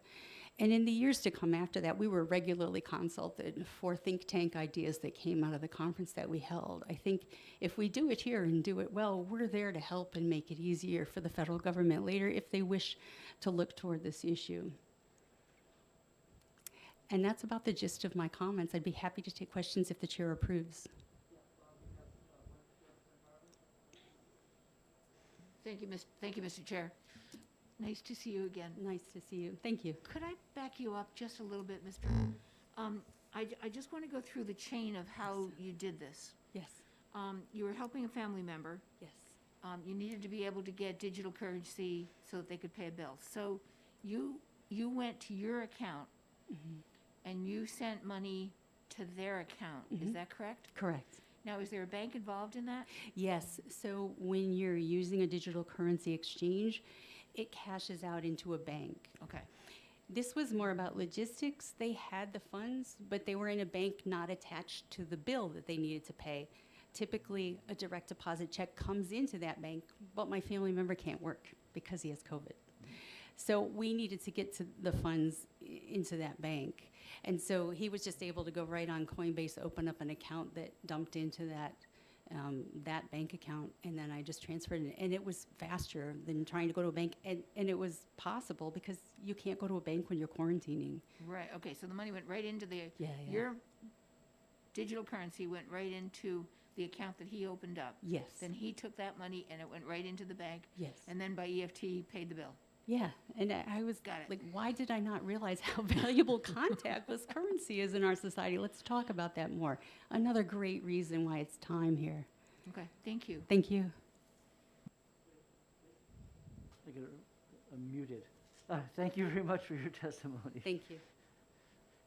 The chair will call on Amelia Giraldi from the banking department. And the banking department takes no position on the bill. I guess I'd like to begin and congratulate you on your new position. Thank you. Sorry. Good afternoon. My name is Amelia Galdieri. I'm the Deputy Commissioner for the state of New Hampshire, and I represent the state of New Hampshire Banking Department. Thank you for hearing my testimony. With regard to HB 1502, the Banking Department doesn't have a position on the underlying policy of this bill. However, if this is a direction that the legislature would like to go, we do have some concerns about the this bill itself and how it would need to be changed to make it more workable for the department. For First, it seems to be contemplated to be under our jurisdiction in RSA 397C, I think. And if it is trying to amend the UCC, it probably belongs with the other UCC provisions, I think. Right. And just some caution about amending the UCC. I know some other folks have talked about it, and I think you're going to hear from some other folks who are going to talk more about it. But I think one of the goals of the UCC is to facilitate interstate commerce. And that's why you want to be very careful about amending it, because you want your UCC to match other states' UCCs. So that way, when you're exchanging negotiable instruments between states, and, you know, if one of the goals of cryptocurrency culture or transmission or what blockchain and whatever piece of it you want to be involved in, you most likely want to be able to get it to another state. So generally speaking, I think that's a reason to be very cautious about amending the UCC, and I think more people are going to talk about that probably today. So a couple of the high-level issues that would need to be resolved in this bill, putting that issue aside, it talks a lot about banks, and bank is a very defined term in our statutes. It's defined a bunch of different ways. There are many different types of banks. There's if you talk about state banks, that includes trust companies, non-depository trust companies, traditional banks, and so forth, and it's not defined in this bill. So you would want to be very careful about who you're talking about. I hear a lot of talk, at least in the last testimony, about what we consider at the banking department money transmission. That falls under RSA 399G. It's a licensee type. Where this says bank, I don't think it contemplates that. But interestingly, 397 it falls within what's traditionally considered our consumer credit division jurisdiction, which includes money transmitters. So just kind of some confusing things that would need to be worked out before anything could move forward on this. There's one other big, or maybe two other big issues that I see just looking at this on a high level, not going line by line, is there seems to be a separate fee contemplated going to the banking department. The way that fee is designed, it's not consistent with our current funding model, so that would need to be amended to be consistent. Where is that fee in this bill? Oh gosh, I knew you were going to ask me that. Let's see here. Let's see if I can find it. The I only think it's thing I towards, saw was it's towards the end. 0.01 of $1 million related to assets held in custody. Yes. And I apologize, I could not print the version with the line numbers. That's the annual fee, right. But that is it. Yep, that's a little different than any way we're funded at the banking department currently. So you might want to consider making that consistent. And where this seems to be having its own chapter and referring to broadly a bank, once you figure out what you mean by bank, you may want to build in some sort, if we're going to be, you know, having jurisdiction over these type of transactions, or, you know, I'm not really sure exactly what's going on here, but if you want us to have jurisdiction, you probably want to have a complaint process for consumer complaints, and that doesn't seem to be developed in here at all. Traditionally, when we regulate an entity type, we want, you know, consumers come to us all the time, and that's an important part of what the banking department does. So we would want to make sure that any consumer who came to us would be taken care of. So I think, looking just at this bill, I know it's part of the trio of bills that you're talking about today, but I don't want to confuse things by going into the 1504 now. But at a high level, that would be the banking department's concerns about this one. And I'm happy to take any questions. So when you came up with director and examiner and this whole fiscal note, is that what Wyoming has? They Yeah. really spend all this kind of money? Yeah, so that, we did sort of one fiscal note for 1502 and 1504. Yeah, it's the same fiscal Yeah, it's the note, I same. see that. So we actually went to Wyoming, and this is the baseline of what Wyoming recommended to us. The commissioner of Wyoming, Albert Faulkner, we spoke with him. He actually recommended asking for more, because they're finding they need more than this, than what we put in our fiscal note. Because it's really in terms of 1504 now, it's really truly its own regime. It's its own division at the Wyoming Banking Department. It requires a division director, attorneys who specialize in cryptocurrency. Obviously, yeah. They had to develop a whole examination procedural manual Right. because we've never examined anything like that. They hired an outside consultant to develop theirs because that was really the only way they could do it in a safe and sound manner and a responsible regulatory manner. They said they would lend us their manual that they developed, but we'd have to pay for it because they spent a lot of money on it. License us for that. Yeah, they said they would license it to us, I think. But we didn't really go down that road with them too much. So he actually recommended asking for more than what we recommended, or what we ended up Right, asking so for. the $64,000 question, are they bringing in enough money to pay for their banking department? I believe so. I would have to look into that a little bit more. Things are a little bit busy at the banking department right now, so I can't quite bring that piece of it to mind. But I know I believe the last time I spoke with them, they have 4 of these special depository entities. Right. I think. That's 1504. it- Is it 4 still? Have you spoken Well, with that's, them more? he said that's 1504, the other bill. Oh, But I yeah. think- I think your number's correct. Yeah. Right. I mean, at the end of the day is, because the way our banking department, we have fees, Right. and we have fees for when we come to do our investigation. Right. But at the end of the day, if it doesn't meet what the cost of the department is, we have an assessment system to go back Correct. and collect some more money. So the question, I guess, is, are they breaking even? Are they breaking even over there? Because we certainly wouldn't want to get into it and have this huge bill for the state and not get the revenue. Yeah, I think that would be a question, so jumping to 1504, I wasn't, I have a whole Right. spiel I can do about that too. Okay. But the way Wyoming is funded is very different than the way we're funded at the banking department, I believe. And I believe that what's contemplated in here is different than our funding model. Well, they're not self-funded. They're probably general funded. Oh, gosh, I don't want to say, because I might Okay, get it well, I wrong. was gonna say, I that's can the look it question up we'll and have let you to, know. the Yeah. finance part, we're gonna have to. Yeah, it's delve- just delve into that. different. Yep. Okay. Yep. So. Representative Herbert.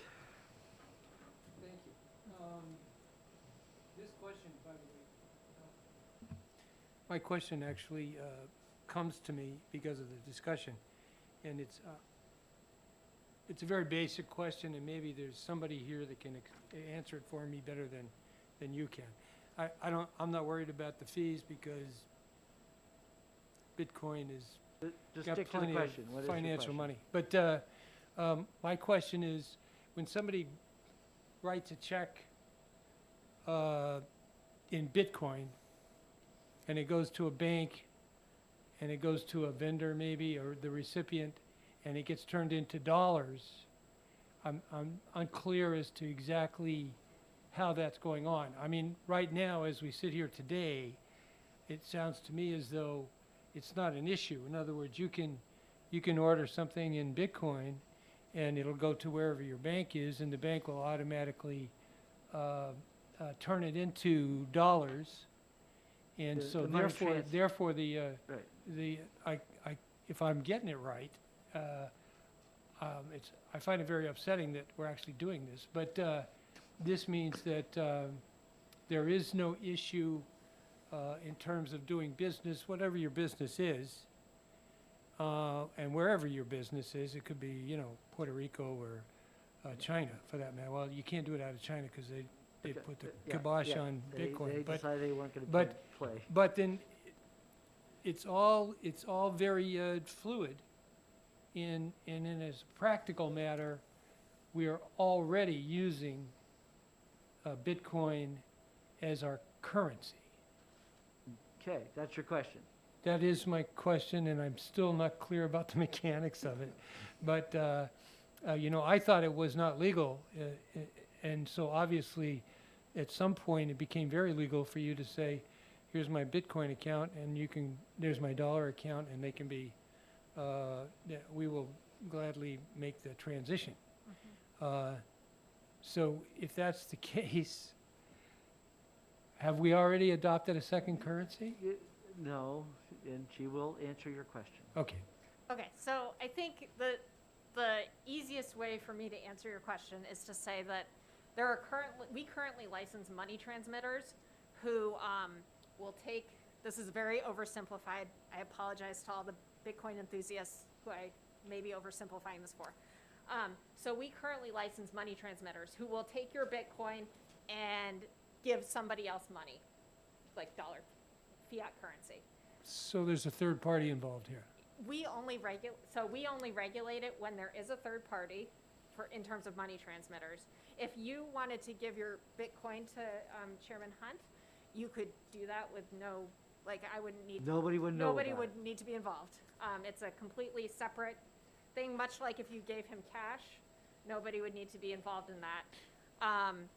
So we currently regulate entities that take Bitcoin, give out currency, fiat currency. We do not regulate companies that take Bitcoin and only give Bitcoin. Correct. That was specifically exempted in 2017. You may remember, we went. How could I forget? Yep, we went through that and developed a specific exemption from our money transmitter laws for folks who do money transmission of like the Right. third party with just the crypto on either side. Okay, but one more, just to Further nail it question, and down. you're gonna be specific now. The third party in the first transaction is not a bank. It's somebody who has access to Bitcoin and has agreed to send out those dollars it has access to, but that's not a bank. If somebody's got a business, Correct. all right, I'm not sure, I've never heard of When these we- organizations. When we did the money transfer business, everybody used to think of Western Union. Yep. Okay. Or Coinbase. But, and Coinbase, and they're in the business, they're in there, they're doing it. Yep. Are they Um, US based? But I found that the easiest way to transfer money to somebody is to go down to my local Walmart and transfer it to the Walmart that they're near to them. But that's cash only, that's not Bitcoin. I don't believe Walmart is doing Bitcoin. I think Walmart is licensed by us though, and that's They are to do licensed, that they are third registered. party. And Anytime there's like again, the the third license party. is just a registration, and so that if there was a consumer complaint, we would know who Yep. to follow And we up on. examine them. So these third parties already exist. Who regulates them? We do. Yep, You're- we regulate. But they're not a bank. Correct. We regulate consumer credit division licensees in addition to banks, credit unions, trust companies. Then in consumer credit division, we regulate money transmitters, small loan lenders, mortgage bankers, and brokers. I'm missing one, sorry. Yes, but money transmitters would be the type of entity that you're talking about. Thank you. All right. Representative McAleer. Thank you for being here. In the beginning of your Mike, Again, thank you for being here. In the beginning of your presentation, you mentioned some of the places where you thought that this existing law was not adequate, whether you should change this, and that. Do you have maybe an outline of an amendment that would cover your concerns that we could take a look at? Or do you have in writing that we could look at what you just said? I don't have anything in writing right at the moment. I could develop something. It would be pretty extensive though for the two bills, the 1502 and 1504. I'm sorry. I'm sorry. Can you hear me okay? Yeah. So I don't have anything in writing right now, but we have done the analysis and gone essentially line by line on 1502 and 1504 to figure out what would need to change. So we could get that. Yeah, Thank you. absolutely. Yep. Representative Abel. Thank you, and thank you for testifying. Under House Bill 1502, what would be the RSA or the division of the banking department that would control regulating this kind of an endeavor?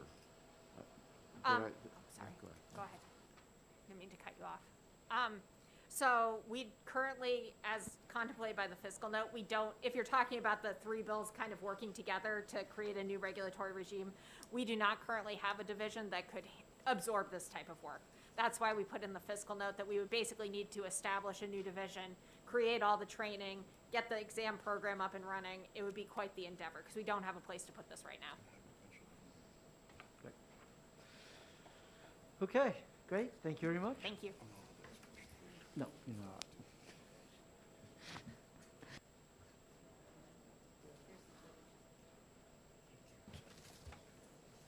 not. Okay, got one more card left for 1502. Christy Merrill and Ryan Hale from the New Hampshire Bankers Association.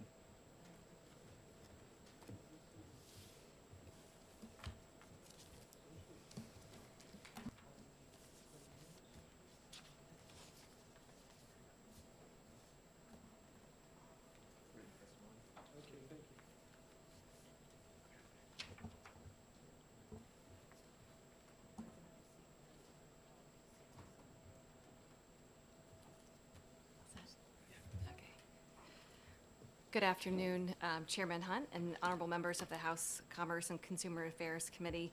My name is Christy Merrill, and I'm president of the New Hampshire Bankers Association.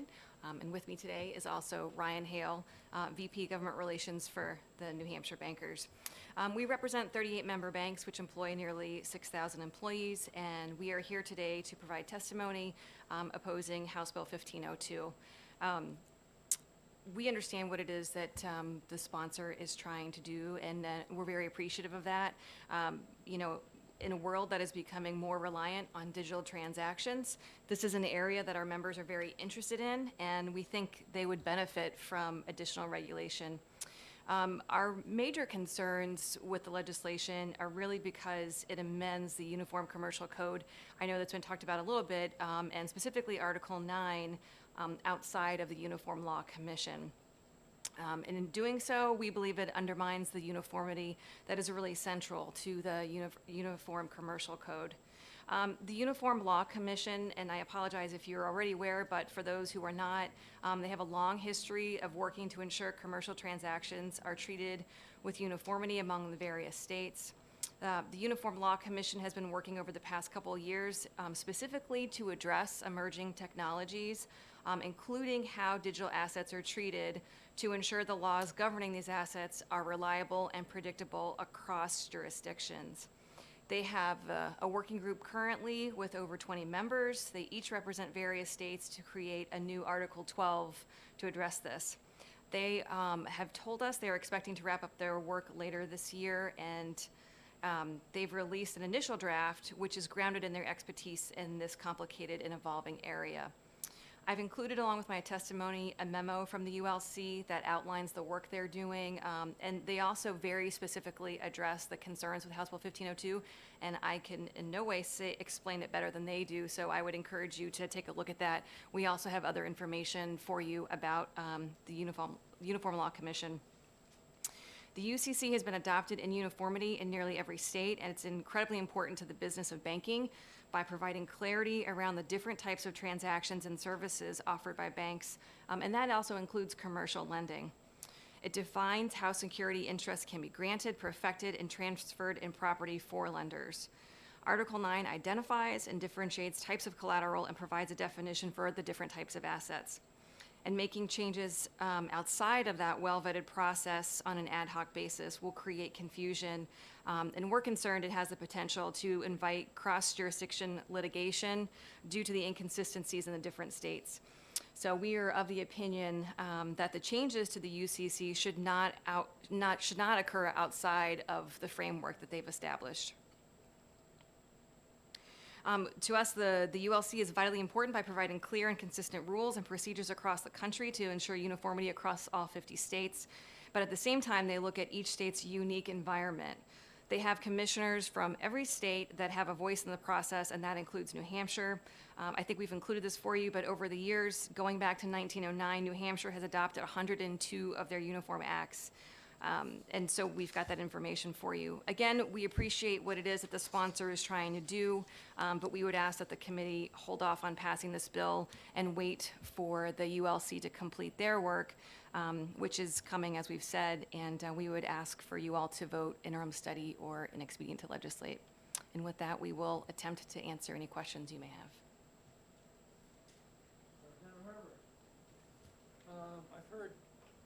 I've heard today some information as to how the Bitcoin goes into dollars and dollars go back into Bitcoin, which I wasn't clear about. I'm just concerned, and I'll repeat this until I get an answer that satisfies me. I'm concerned about the ability to launder money. And I heard that there's a two key deal with the Bitcoin, which I was unaware of, and I'm not sure exactly what that means. But the fact is, I haven't read any huge front-page news events of money launderers being arrested and thrown in the penitentiary. So even though it's apparently very clear that Bitcoin is more secure, it hasn't occurred yet in the system. So do you have any concerns about the ability of Bitcoin to be used in laundering money from Bitcoin into dollars and back again? Thank you for the question, Representative. Just speaking to, I know you made the comment about nothing sort of nefarious being reported. It's my understanding there was something that was reported in the western part of the state, I believe last year, but as it relates to Bitcoin and the security around it, I think with all of the various virtual currencies, and this is difficult to talk about because there's 3 bills, and I know they are kind of interrelated, but I think the short answer is yes, and I think some of the regulatory schemes that are in place today for banks help provide safeguards against that. And so what you'll hear from us and the other on the other bills as well is that we're advocating for similar treatment that banks receive in some aspects. Banks today are subject to the rules of FinCEN, which they specifically look at anti-money laundering and things like that. And so banks have very specific protocols that they have to follow to avoid anti-money laundering and things like that. So the short answer is yes. We think that banks have a regulatory scheme in place to address those concerns. And so that's why we would advocate that in working with virtual and digital currencies, that they also be subject to some of these same regulatory frameworks. So those protections are added. So I hope that answers. I don't know if you want to add anything to that. You could clear it a little bit, the Further question? further question, yes, sir. The banks themselves have some anti-money laundering techniques. Do they apply at this point in time to the cryptocurrency, use of cryptocurrencies anywhere in the world, actually? As Representative Ammon alluded to, there are a lot of different types of cryptocurrency, and the issue of addressing how secure it is or addressing criminal activity is still being debated. And I think that's what, this is an important conversation to have. At the federal level, you know, you're seeing debates between the CFTC and the SEC in terms of what is it? Is it a security? Should it be regulated by the SEC? Is it something else? Should it be regulated by something else? Those are some of the questions that have not yet been answered that we believe would be helpful. So I think we are looking to the feds. We think New Hampshire, in its own uniqueness and individuality, has the opportunity to move in the space, but as it relates to this, we think it's really important to answer some of these questions at a federal level. Thank you. Representative Greason. Thank you, Mr. Chairman, and thank you for your answers. This has been quite a discussion, and we still have 2 more bills to go. You briefly mentioned that there are some states that have not yet adopted the Uniform Commercial Code. Therefore, it is not uniform. It's sort of uniform. So which states have not adopted the Uniform Commercial Code articles? And if we were to wait for the UCC, this Article 12, to be released, or whatever we're going to wait on, how does New Hampshire gain any kind of advantage over any other states or any other jurisdictions by waiting? How do we bring ourselves to the forefront if we wait? I think that's really a policy question that you all need to decide. In terms of the states that haven't adopted the UCC, I don't know what they are. I would never profess to be an expert in that. I would have to defer to the commission, and I have to look that up. I don't know if you know that information. No, I just know that it's nearly all 50 states Yeah. that have adopted it. And I do know, actually, if I could. Yeah, go ahead. from what we've been told, the states that have adopted, like Wyoming, have it's our understanding that they plan to amend it to fix the problems that amending Article 9 and adopt the work of the ULC. So that, again, from what we've been told, that is the plan. But just to add to that, Representative, I want to clarify that I think it's, I know New Hampshire has done a really good job of being at the forefront of certain things, and so we are not opposed to embracing cryptocurrency technology by any means. So I think, in our view, it's a very complicated question, but it's just the UCC is very important to the business of banking. We have a lot of out-of-state banks that are our members that do business here in New Hampshire, and you think about, lending. I mean, we have a lot of banks located in New Hampshire that are lending across state lines, and making sure that the UCC is intact is really central to the business that they do.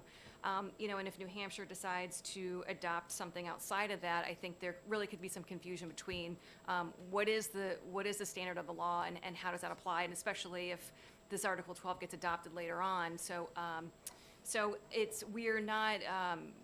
We understand that there's an interest in moving in the space. It's already here. There's a lot of activity going on. It's already been talked about, and we're aware of that. But just as it relates to the UCC, that's really our concern. Great, thank you very much. Having no more cards, we'll officially close the public hearing on 1502 and open up the public hearing in 1503.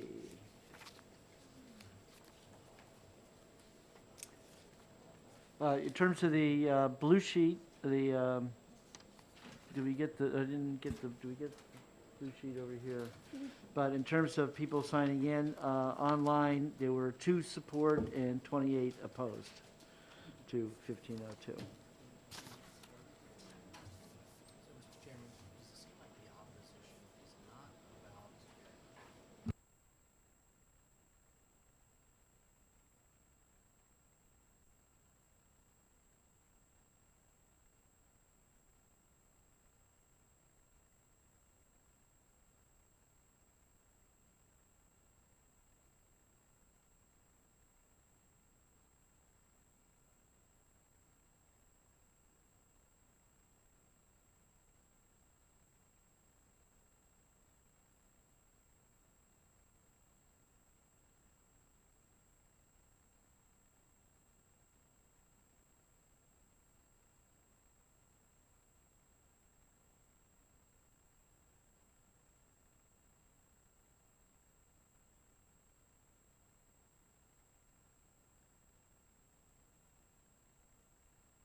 All right, we'll open up the public hearing on 1503 and hear from the prime sponsor. I'm sure this will be a somewhat edited introduction since we've already now got our feet wet. Thank you, Mr. Chair. I'll keep my comments brief. I do want to say for the record that I engaged the Banking Association 6 to 8 weeks ago to ask them for input on these bills. So I'm grateful to hear that they're in favor of this segment, but perhaps we could work together to find a workable solution instead of just killing the baby in the crib. So this bill, House Bill 1503, deals with something very specific. Was that non-PC? I'm sorry. We used to say that back in the day. Throwing the baby out with the bathwater. It's all about the children. Okay. So this bill deals with something called a digital token. And there's definitions in the bill around what that would be. But the idea is a digital token that meets certain properties would be exempted from our state securities laws. And one of those properties would be that the token is consumptive. So that means you consume it in exchange for a service. There's an example, there's a local example in Manchester, New Hampshire. There's a company called Library. I think one of their representatives will speak after me, where they did just that. They created a token that drives their content system. So I'll try to explain it briefly. And this is just one example. There are many examples, but this is one local example headquartered in Manchester. So we're all familiar with YouTube. You can go on YouTube and you can watch videos. Okay, so on either end of that, there's the content creators, they're the people that are making the content, and then there's the content consumers, the people that are consuming the content. What Library did, their innovation was they created a token where the content consumers can pay the content creators these tokens to incentivize their creation. And then those tokens are exchangeable on an open market. So that's one example of what a token with a consumptive purpose is. And then there's other uses for these kinds of tokens. Some of them are to provide like liquidity in something called a decentralized exchange. So there's a project called it's called Thorchain is the name of the project, but it's a decentralized exchange that uses a token to balance out the liquidity pool so that people can transfer their content. So here's the basic idea. These utility tokens can be used by innovators to create something new and to create an incentive system around some new service on the internet. And what this bill would do would say, if you make New Hampshire your home base, that we will allow you to create these tokens, and you'll be exempted from the securities laws. I believe consumer protection would still apply, but that's the basic gist of this bill. There's more details in it, but mainly it's the definitions that make it useful. And I'm happy to take any questions. Oh, yes, Representative Weston. Yes, thank you, Representative Amon. I must say of the three bills, this is the one that I had the most trouble understanding. And the section in particular, I hope maybe you can clarify for me, was on the third page from lines 7 to 20, where you're replacing a part of the RSA with a totally new section. And it had to do a lot with limited partnerships in the original RSA. It was, that whole section was totally taken out. I don't know why it was removed. And then this new copy was added in. Could you just clarify what's going on there? Yeah, I have to admit that this is a product of OLS's handiwork. So they did all of the cross-checking with the RSAs. It basically allows, there's a written agreement required with an investment advisor that describes these activities. So it's That doesn't really clear it up. So we do have someone from the department, Securities Department, who should be able to help you out. Okay, thank you. Thank you. Any other questions? All right, seeing none, thank you very much. All right, what else I got here? So, Lisa, you're all set, right? Great, thank you. So we'll call up Kevin Moquin and Barry Glenn, who are from the Bureau of Security, Secretary of State's office, and they don't take a position.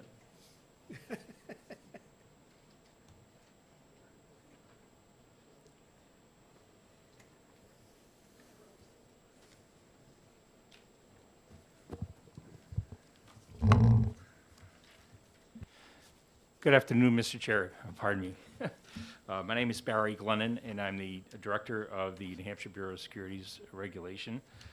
With me here today is Kevin Moquin, who is a Senior Staff Attorney with the Bureau, who will speak to the bill concerning the proposed legislation, which essentially is seeking an exemption under the Securities Act for a developer of an open blockchain token, that token would not be deemed as a security.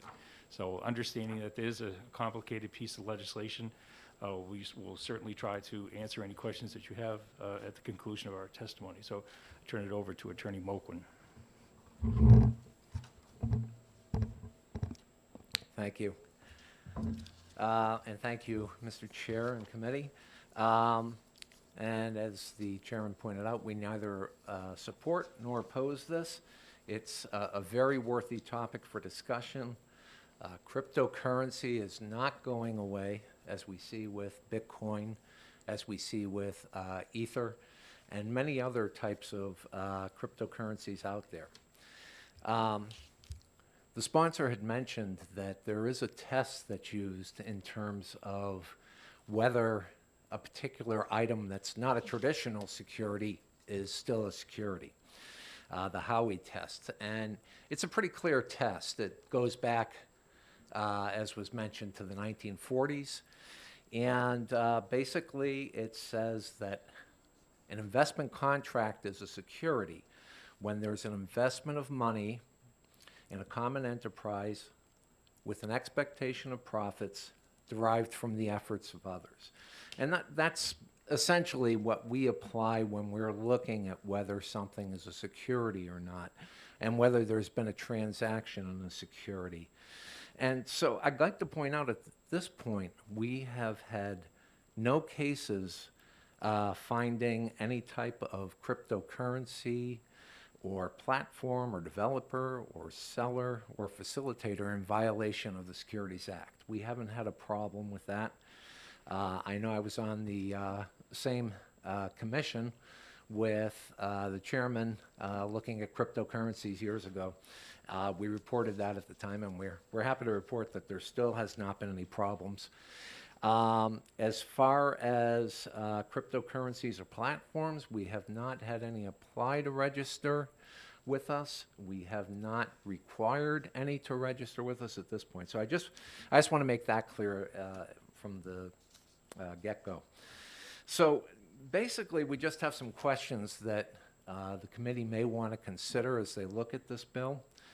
And really, it's about balancing consumer protection and promoting cryptocurrencies. Bitcoin, I think it's already been pointed out, Bitcoin and Ether are among the types of cryptocurrencies that are not considered securities. But what is interesting is they're often purchased as investments. I think we see that with Bitcoin, for instance, with the magnificent changes in the value of Bitcoin up and down. Basically, that's being driven by speculation. So there are a lot of people who look at it that way. And as an investment, it is very speculative. And partly because of the unregulated nature of it. One thing I want to point out is that this issue is being looked at by a lot of different entities, organizations. The federal government is looking at this. It's been a big topic for the Securities and Exchange Commission. It's been a topic for the CFTC, the OCC, IRS, and a whole bunch of alphabets of regulators. So as far as federal law goes, any changes that come about will raise the issue of preemption. And this would definitely be considered, I believe, to be interstate commerce. So it could raise questions at that point. Is this regulation only going to apply intrastate, which, it would obviously be an issue for cryptocurrency because we're not talking about something that stays within state lines. It's also been noted that there have been various approaches by the various states to cryptocurrency, ranging from Wyoming, from which this bill and the other two bills have been drawn, all the way to New York. And New York actually requires licensing of companies that deal in cryptocurrencies, as I understand it. The Uniform Law Commission has been mentioned. They actually had put out a model rule on this, and it had some issues. They actually told states not to adopt it because they were looking at it further. So it is being looked at by the Uniform Law Commission. So it's certainly an area that's in flux. And I think the committee probably would want to be aware that this is an area that's in flux, that it's in, there's a lot of discussions about this. And specifically, we have some questions regarding within the statute, the definitions, particularly consumptive purpose. It's not absolutely clear to us what that means, and it's not defined within the statute. The other thing that we pointed out, and it's in our fiscal note, is that right now we have no system to handle electronic notice filings as proposed in the bill. And of course there would be some cost with that. We don't know what that would be at this point. So those are some of the issues that we've looked at, some of the questions we've looked at that we hope the committee will take a look at as they examine what would be a fairly significant change to the security statute. And with that, we'll be willing to take any questions.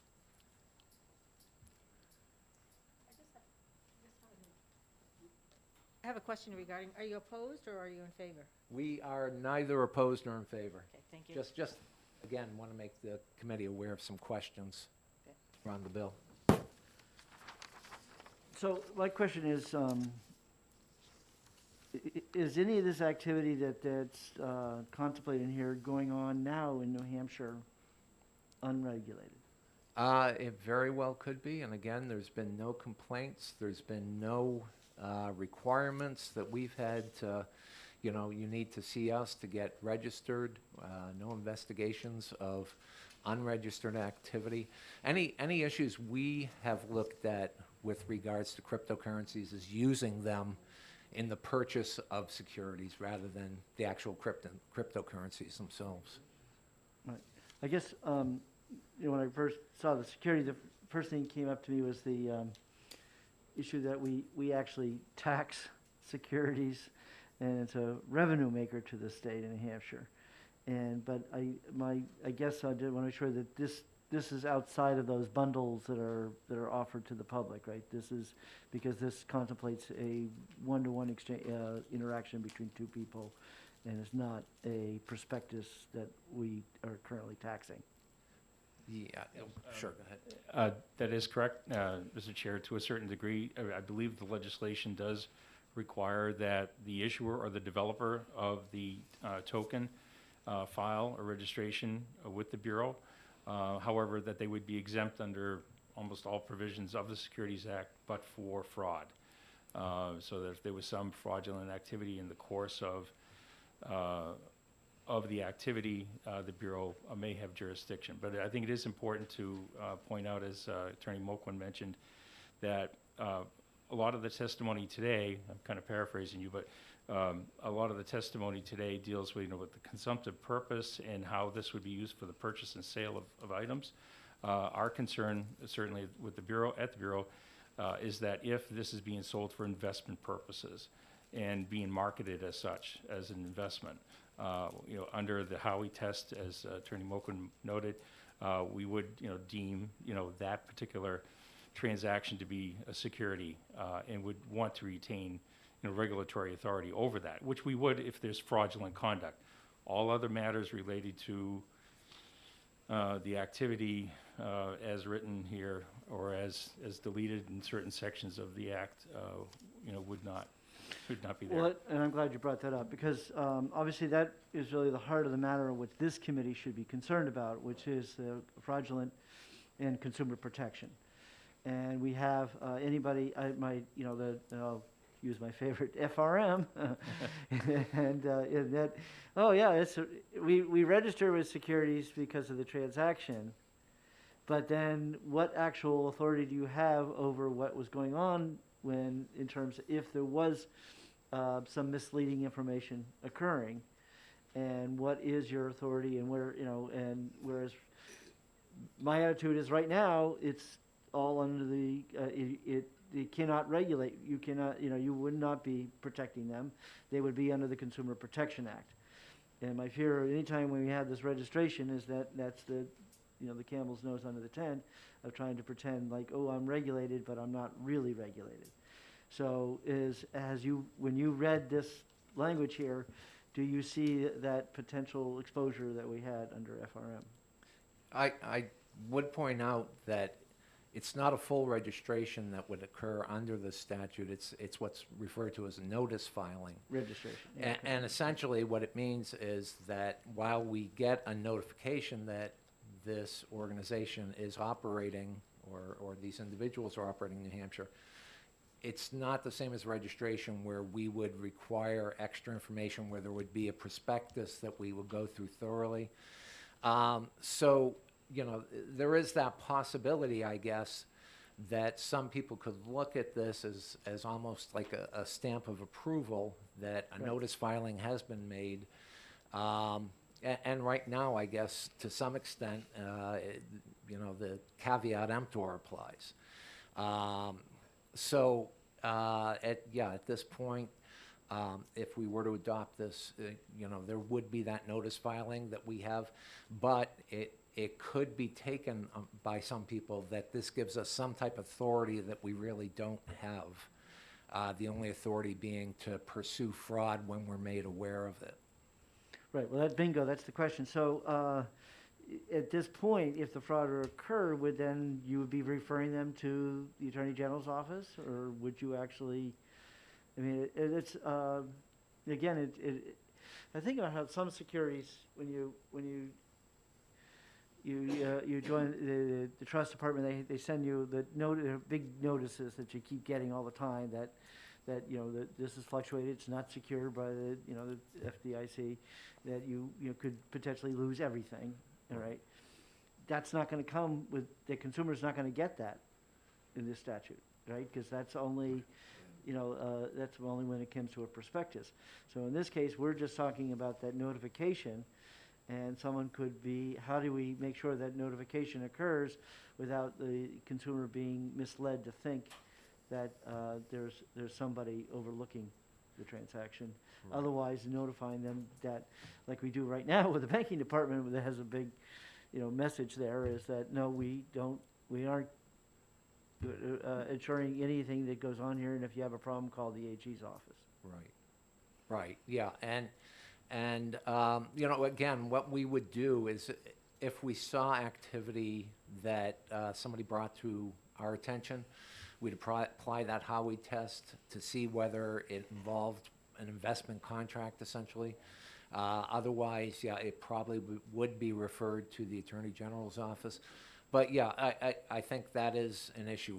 With our securities firms, they have disclosures they need to make, and you're not going to see that necessarily in these types of transactions. And I will point out that other states that have looked at this have seen situations where it's not necessarily clear what is a consumer transaction versus an investment or it may be sold in such a way that it becomes an investment. So there are gray areas, and I think, you know, that's where the Howey test gives us really a very good level of understanding as to whether we're dealing with a security or not. And again, at this point, we just haven't seen that. Okay. Representative Greason. Thank you, Mr. Chairman. Thank you, gentlemen, for answering our questions. In reading the wording of the definition of a token, the purpose of the token that's described in this bill, and this is on the enacting page under State of New Hampshire in the year of our Lord 2022, go on down to lines 10 through 14. The purpose of the token is for a consumptive purpose which shall only be exchangeable for or provided for the receipt of goods, services, or content, including rights of access to goods, services, or content, and the developer or seller of the token did not sell the token to the initial buyer as a financial investment. How is this any different from a gift card? And is a gift card an investment or a security that would be covered under the Securities Department? No, it's just that a gift card is kind of a gift card, whereas a digital token, a cryptocurrency, comes in all kinds of flavors.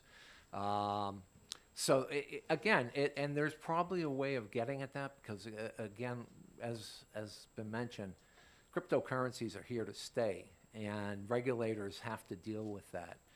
But there definitely are gray areas, and I think you're not likely to see that with a gift card versus a digital currency that may have nuances in terms of the contracts that might be incorporated into the digital token. And there may even be nuances in the way they're marketed where, you know, sometimes an investment or marketing an investment is in the eye of the beholder. So it's again, I'm certain that it's not something, or that I'm certain that it is something that can be understood, but there are gray areas, definitely. Thank you.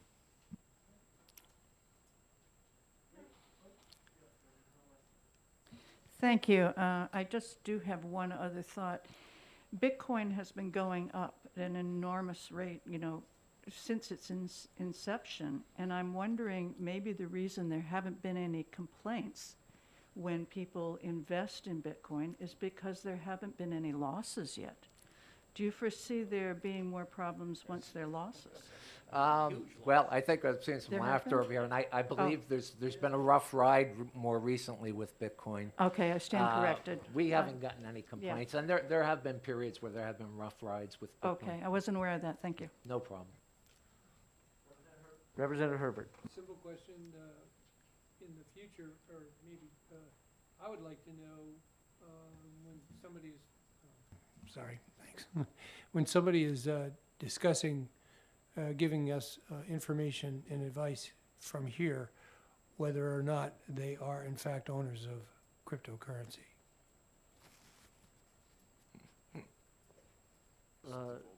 What you're, I just want to know if they have a vested interest in the product. Me personally? Actually, I just thought of it. Oh, It no, wasn't- no, It wasn't I don't. anything you guys said, I No. just, Yeah, and I also do not own any cryptocurrency. and I do believe the sponsor did tell us that he owns Bitcoin. I just would like to know, I knew that, but, you know, if somebody comes forward and I don't know them, I would just like to know. Well, that's a very awkward question.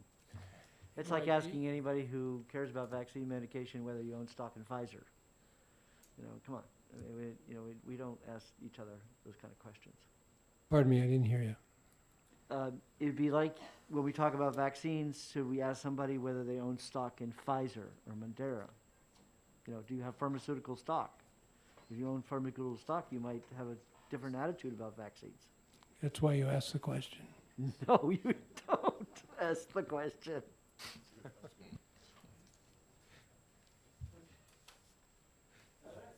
why I'd ask it. Thank you. Thank you, Mr. Chair.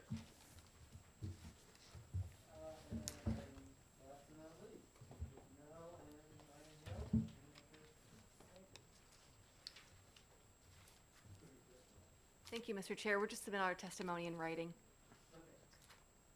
Appreciate it, thank you. Mr. Chairman, did you have a card for Representative Brejnik?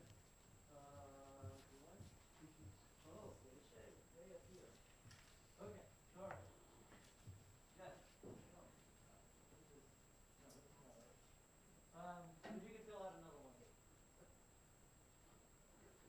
It's the one I handed you.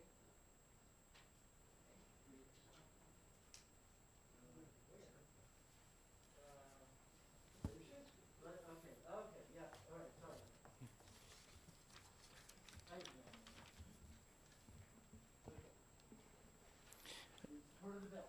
Yes. I'm a co-sponsor, and I own crypto, but not Bitcoin. Chairman Hunt and members of the Commerce and Consumer Affairs Committee, thank you for the opportunity to testify on HB 1503. My name is Lex Berezhny. I represent Grafton District 9. I am a co-sponsor on this bill, and I have been a professional software developer for the past 2 decades. For the past 3 years, I've been employed at Library Inc., a New Hampshire company based in Manchester, New Hampshire, and we are building a decentralized alternative to YouTube using blockchain technologies. Our platform has 40 million unique users per month, viewing a catalog of 15 million videos uploaded by 1 million creators. Today, Library is the biggest decentralized alternative to YouTube. The 15 million videos on our platform are recorded on the Library blockchain. This is the core feature of our blockchain and how our tokens are consumed. Creators consume tokens in order to publish content, and regular users consume tokens by supporting specific content. Supported content rises higher in search results. We believe our technology fits within the framework set up by HB 1503.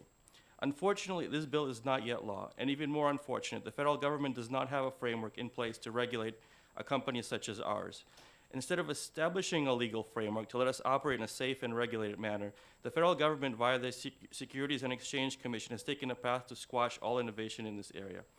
Library Inc., like many other crypto companies, was sued by the SEC over a year ago and has already spent over $1 million in legal fees, money which would have otherwise been spent expanding our New Hampshire office and continuing to build our platform. We intend to continue fighting and hope to win the SEC lawsuit, but there are many other companies all over the United States which decided to settle and simply shut down. Passing this legislation will not be a silver bullet, but it will, by joining with other states that have passed similar laws, begin to form a consensus on how this industry can be regulated. And we hope that future blockchain startups can avoid the uncertainty and legal costs which we continue to endure. Thank you for your consideration of this very important legislation to provide much needed clarity for individuals and businesses innovating in the blockchain space. Do you have any questions? Any questions? Representative Herbert. Ask a question. This is a question, right? Yes. Could you tell me what you do again? I didn't quite get it. I didn't So- understand what your service is. Oh, our service, so are you familiar with YouTube? Sure. Okay, so we're a competitor to YouTube that's decentralized, where instead of having to go to a website to watch the video, you can watch the videos using your computer, but connecting to other people who are also connected to the same network. But there's no central computer where the videos are stored. They're shared on everybody's computer. So you would allow me to avoid YouTube? Yeah, you could use this as an alternative. It doesn't have everything that YouTube has, but we have 15 million videos, so that's quite a bit. Good to know. Okay. Representative Abel. Yes, thank you, Representative. I have to admit that I've been somewhat confused by this bill. The bill's clear, but I don't understand what it's trying to achieve. And perhaps you can explain. Let me just tell you what confuses me. It appears that New Hampshire does not consider blockchain transactions as or cryptocurrency transactions as being something covered by as security, and yet we have a bill asking for an exemption from that. And so I'm not sure what the problem is, since New Hampshire already is not considering this to be a security. Unless I misunderstood. You are correct. The issue is that New Hampshire doesn't have a definition and doesn't regulate this space. And the federal government also doesn't have a definition and doesn't regulate this space, except for the Securities and Exchange Commission has decided that cryptocurrencies are securities. And so any company that does anything in this space, they consider a security. And they've just started suing every company that has anything to do with blockchain. So by passing this legislation, like I said in my testimony, this isn't a silver bullet. So this won't solve our problem, but it starts down the path of having, like Wyoming and Texas, right? These states are passing legislation that explicitly allows what we're already doing. And therefore, if the federal government tries to go in, we can say, well, we've registered with the state, we've followed all the state laws. You haven't specified how we're supposed to do it. Because one of the problems we have with a lawsuit is that when we ask the SEC, what can we do to be legitimate? What can we do for you not to continue suing us? And they can't answer that. So part of this would be, we can at least show that there's a state law and we followed the state law to the T, and therefore, we're legitimate. So that's the reason, is to regulate it so that we can say we have followed the law. Because right now we can't, there's no regulation. But in the end of the day, if the SEC has the right to ignore the state law. Yes, I mean, they can, but hopefully if there is a state law, then there's a little bit, there's sort of, I guess, yeah, I can't answer that. It just helps, right? If there is a state law that you are following, and if the federal government, I mean, there's other laws that states don't exactly align with the federal laws. Like compared to the marijuana law. Exactly. And it's that at some point in time, the other shoe could drop, and the feds decide to enforce and ignore the state laws. But at this point, So in a sense, by passing this, we would be, one of the few states that are kind of setting the policy forward. And then if the federal government, if the shoe were to drop, then they may adopt the existing laws that several states have already passed, just to kind of keep things sane. Fair enough. No more questions? Thank you very much for your testimony. Thank you. Sorry about misplacing your card. Okay, just before I close the hearing, on the midnight posting of this hearing, the remote testimony, we had 2 support and 27 opposed. And here in the committee room, we had, it must be Suzanne Smith, Representative Smith, who's opposed to it. Sarah Reed is in support. Joe Alexander in support. Lisa Tapp is in support. Representative Mark Warden is in support, and Representative Lex Bresnan is in support. And with that, I will close the public hearing and open the final public hearing on 1504, and the sponsor will be even more brief. I will try. Succinct. Succinct. So this piece of legislation creates a new type of charter, and it's called a special purpose depository institution. Again, it provides rules and protections on how to handle custody of a digital asset. And there's an expression in cryptocurrency, and it goes like this: not your keys, not your coin. That's a very common refrain. And what it means is, unless you have the magic number, the private key that represents what you own, unless you have that in your possession, you don't really own it. And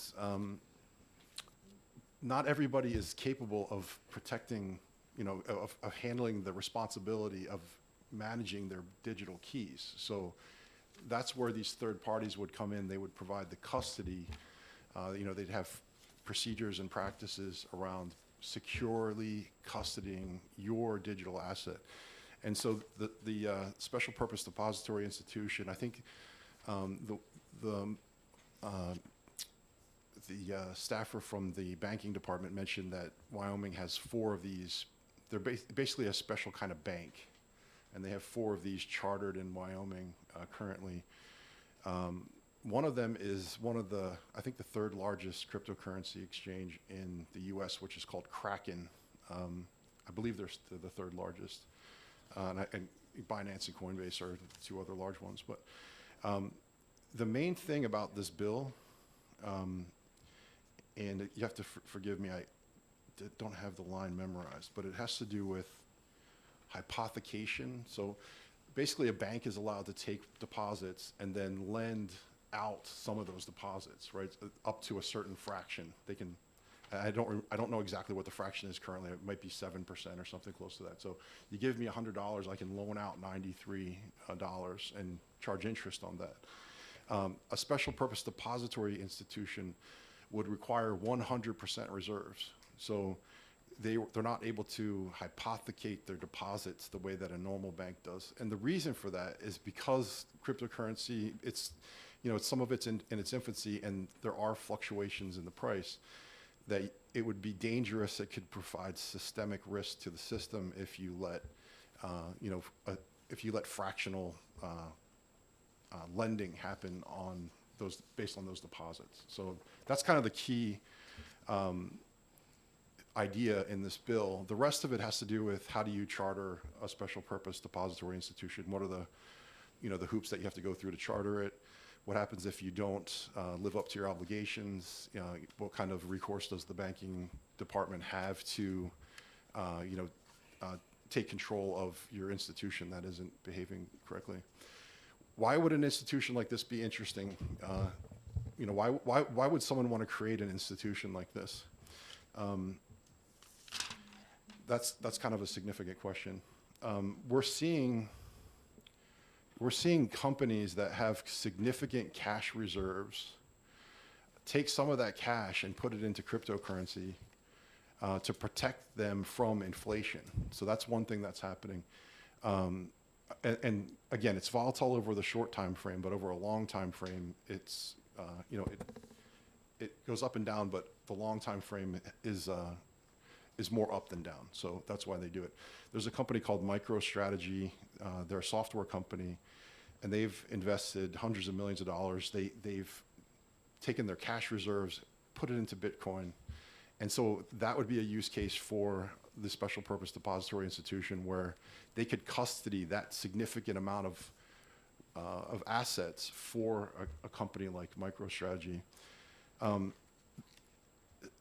SPEEDY is the short way to say the acronym SPEEDY.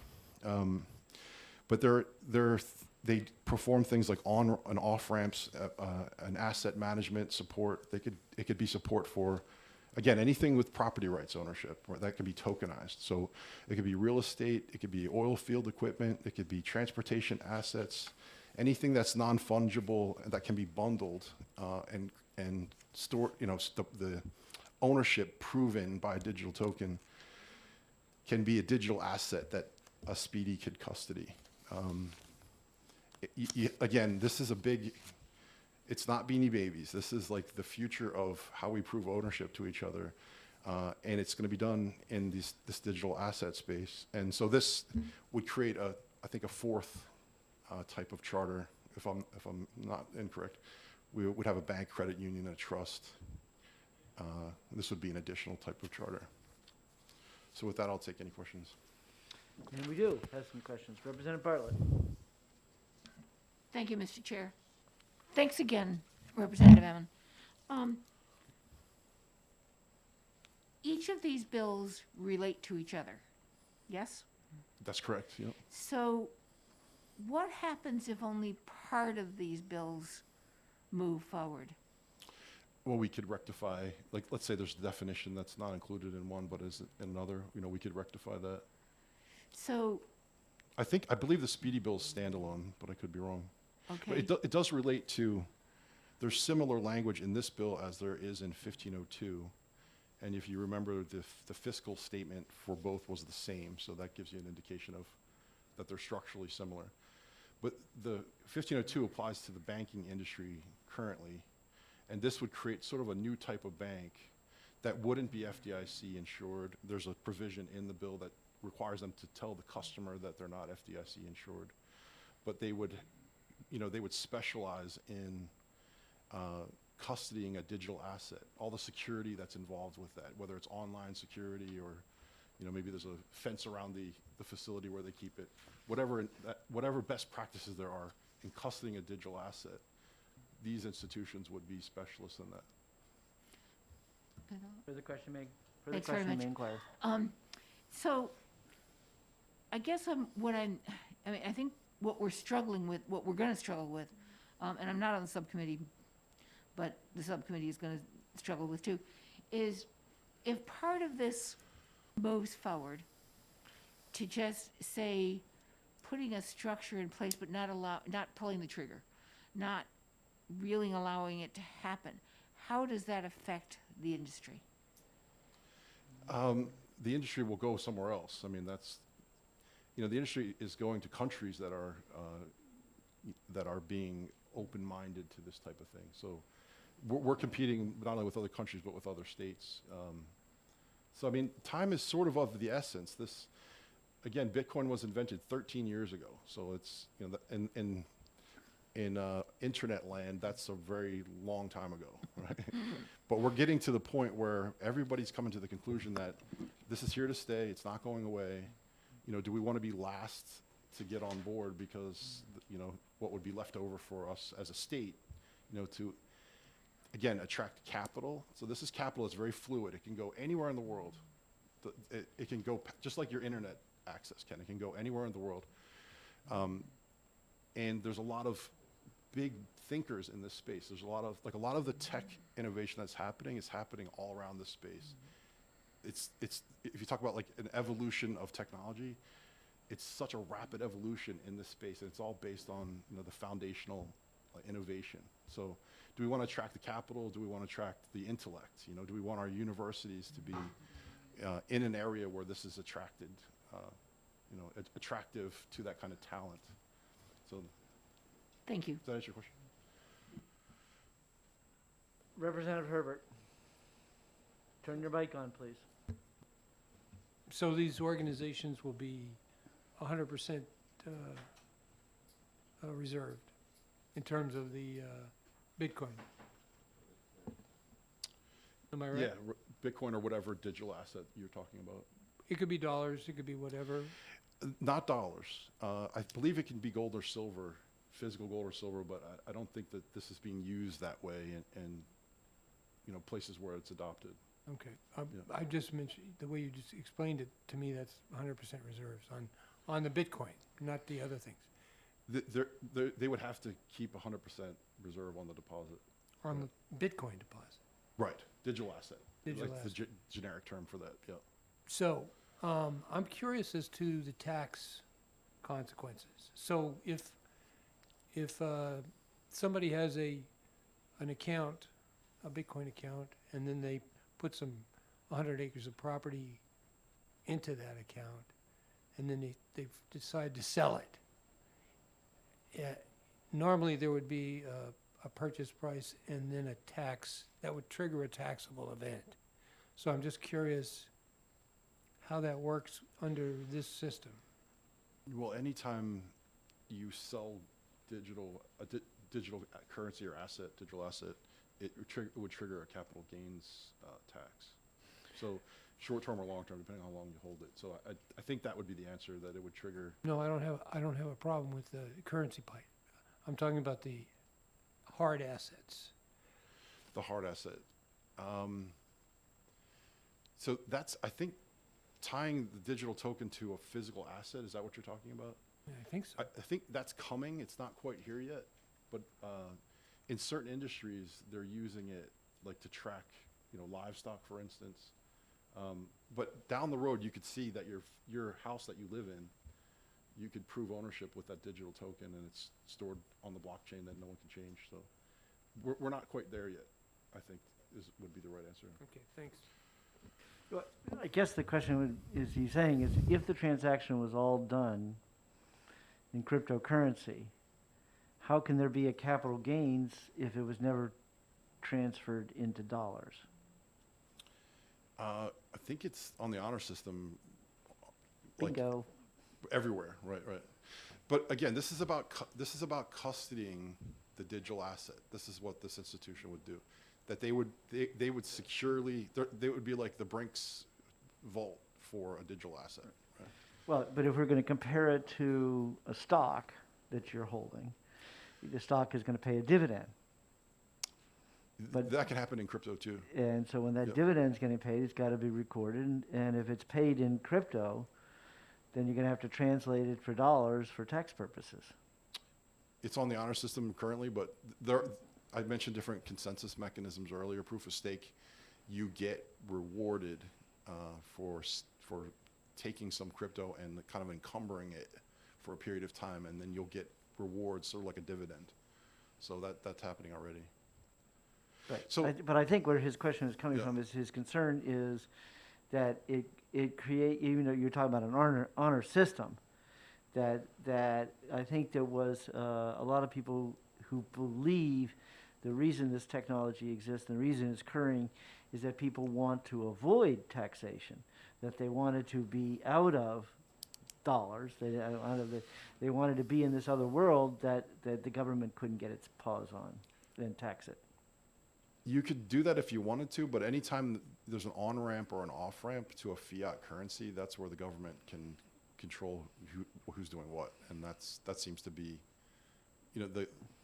that's the main. Right, but you could be sitting there for years You could and mow my doing la- that, and then when it comes finally time for the off-ramp, and decide to turn it into greenbacks, and how the hell are we going to trace all the transactions and how to figure out What's like cash, right? Like what the capital gains really was? A good question. I don't have the answer to that. But I could mow your lawn. You could pay me in Bitcoin. I could mow 100 lawns and get paid in Bitcoin, and then I could go find a farmer to sell me a cow for Bitcoin. Right? That would never touch cash. Exactly. It's possible, but it's not practical. Right? Okay. Representative McAleer. Well, just a quick comment on the material that I've read is that actually capital gains would be easy to trace back with the blockchain. So, whatever. But my question to you, Mr. Ammons, is this Speedy. This could be a totally separate company that came into New Hampshire, or the Bank of New Hampshire could create a new division, which would be a Speedy. Is that correct? Yeah, that's my understanding, that you could have a corporation could own another corporation, and that child corporation could be a Speedy Bank, right? Second question, is there such thing as a Bitcoin-backed credit card? There are products in the marketplace that you can send your Bitcoin to an address. They'll send you a Visa card in the mail, and then you can use that Visa card to pay for your groceries. It would seem to me if I went overseas with a Bitcoin credit card, that I wouldn't have any of the transaction costs of having to convert my currency. That is a big. There's a longer conversation around that, but that is it's to replace sort of Western Union, where they charge you an exorbitant fee. You can do it for fractions of a penny. As a matter of fact, I mentioned El Salvador earlier. They've added Bitcoin to their legal tender laws. There's El Salvadorians earning a living in the United States, and they're sending their relatives their earnings in Bitcoin back in El Salvador, and then their relatives are able to go to the coffee shop and buy things, or the market. So that is eliminating a middleman like Western Union from charging exorbitant fees. That's one use case for it. Yeah. Right. But Rick Steves told me last night that it's always best to get your money exchanged at the ATM. You get the best exchange rate. Representative Creason. Thank you, Mr. Chairman. Thank you, Representative Ammon. How does one of these new special purpose depository institutions make a profit if they have to have 100% reserves? What's in it for them? They would charge a fee. They would charge their customers probably an annual fee or whatever fee structure they came up with, and in exchange for you being able to sleep soundly at night, knowing that your gazillion Bitcoin or whatever it is safely stored, right? But you have it based on the deposit. if I deposit 100 million Bitcoin or whatever, Well, there's an agency fee. Is that what you're referring to? There's an agency fee based on the deposit, oh, I must have which would be different. Yeah. okay, I might have overlooked that, but are there transaction fees applied as well if I want to do this transfer from A to B, whatever, this on-ramp, off-ramp, is there coming and going fees as well? Because no bank is going to not make money coming and Right. going. That would be up to the Sorry, terms of bankers, service. Yeah, that would be up to the terms of service, whatever is competitive in the marketplace, right? Yeah. Great, thank you. Thank you. Oh, well, yes, Representative Sorry. Bealow? I want to commend you on your presentation. You did a great job. Thank you. Kind of explaining, the Bitcoin and cryptocurrencies. But my question to you is, as a Republican representative, this is an expansion of government and there is a fiscal impact. Could you maybe address how you feel about that? It's very interesting. Yeah, I'm conflicted. Yeah, but so we did that laissez-faire law in 2017, and we had trouble getting companies to pay attention to New Hampshire because they didn't know how to interface with the state. Every other state had some kind of regulatory regime. So that's really what changed my mind about this particular industry is that, and we're not a big state. So, we're not Texas, we're not California. That uncertainty scares away the entrepreneurs in this space are deathly afraid of getting in trouble with the regulation because of some of the reputation around this stuff, right? So I think having some clarity in our regulations and making it inviting would attract, that industry to our, it's an industry that's going to be here from now on, right? And it be able to attract it early to our state would be a benefit for everybody, I think. So that's how I justify my lack of principle that you pointed out. Thank you. Believe you me, I asked him that right up front. Okay, thank you very much. Thank you. Oh, I'm sorry, Representative Greason has another question. Just a very quick, would you believe New Hampshire is larger in population than the state of Wyoming? So if Wyoming can do it, we can too. We can too. That's a good point. But they do have a different banking structure. Right, we're not mine. So there it is an interesting twist that New Hampshire, we are an assessment system, so our banks pay for the department. Same with insurance. But Vermont, for instance, is not. In Vermont, everything's general funds. So, all right, Amelia Galdardi and Nancy Daigle, Renaud.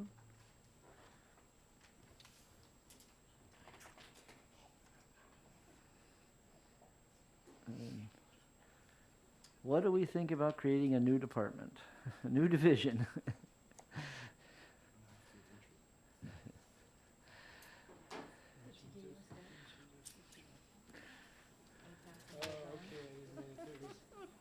And we won't accuse you of empire building here on this one. Thank you.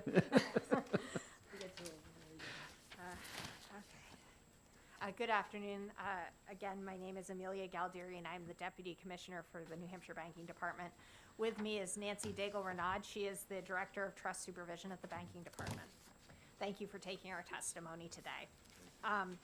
So I did distribute a handout. I hope I had enough copies for everyone. If anyone needs more, I can certainly obtain more or email them to you. Generally speaking, the department, again, does not have a position on the underlying policy of this, of HB 1504. However, generally speaking, this bill as written does not align with current statutory constructs under our jurisdiction, and a significant rewrite of it would be required to make it work for us. More significant, I'd say, than the first bill we testified on, 1502. Additionally, as you've noted, there's a pretty significant fiscal impact of this legislation as written, as detailed in the fiscal note. So what I've done is I provided a handout. I think most of the issues here lie in the fact that, as you stated, as Chairman Hunt stated, the Wyoming structure was taken in this bill and doesn't really match what we do at the New Hampshire Banking Department. The handout that I've distributed kind of gives the high level highlights of the big picture issues that would need to be addressed on a procedural matter to make this work for us at the banking department. Specifically, I won't read my handout now, but specifically, the big one that stands out, a couple of big ones that stand out to us are, you know, I think how Wyoming works is they have a board that charters banks. In New Hampshire, we got rid of it was called the BOTC board. I think the B stands for board, but at any rate, BOTC, it was several years ago in 2015, I believe, there was a significant rewrite. That board was eliminated. This bill, essentially, I think requires a board like that. So right now, the chartering authority for banks or depository institutions or trust companies rests with the bank commissioner solely.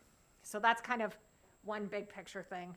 Additionally, as has been discussed a few times now, is how the banking department in New Hampshire is funded is very different than in Wyoming.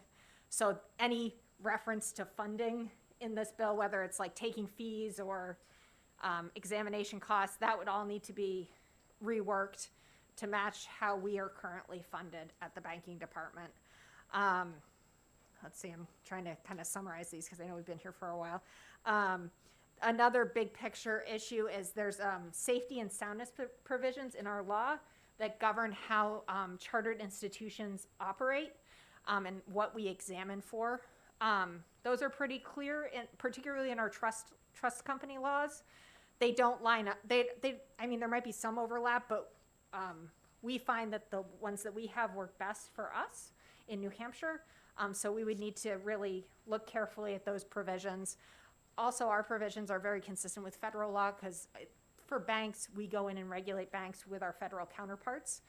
And it's important that what we're looking for kind of aligns nicely. And it's not that it couldn't be done, it just needs to be looked over pretty carefully.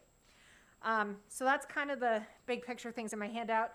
I wanted to mention too that at the very end of the bill, there's reference to RSA 399G, that exemption that I referenced in my earlier testimony. I would just caution you that any changes to that, it took a lot of work to kind of get that to where we needed it to be, and it probably would take a lot of work to review the proposed changes here to get them to where we want them to be.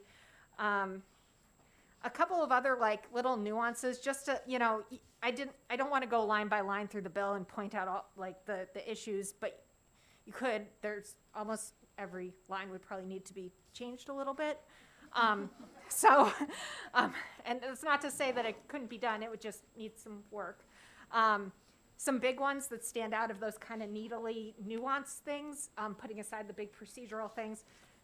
For example, and I apologize again, I was not able to print out the line-by-line number version of the bill before I came here, but there is a part of the bill in 383F4 that references making an application to become a member of the Federal Reserve System. In order to do that, you have to qualify for FDIC insurance. And then below that, it talks about how these entities will not qualify for FDIC insurance.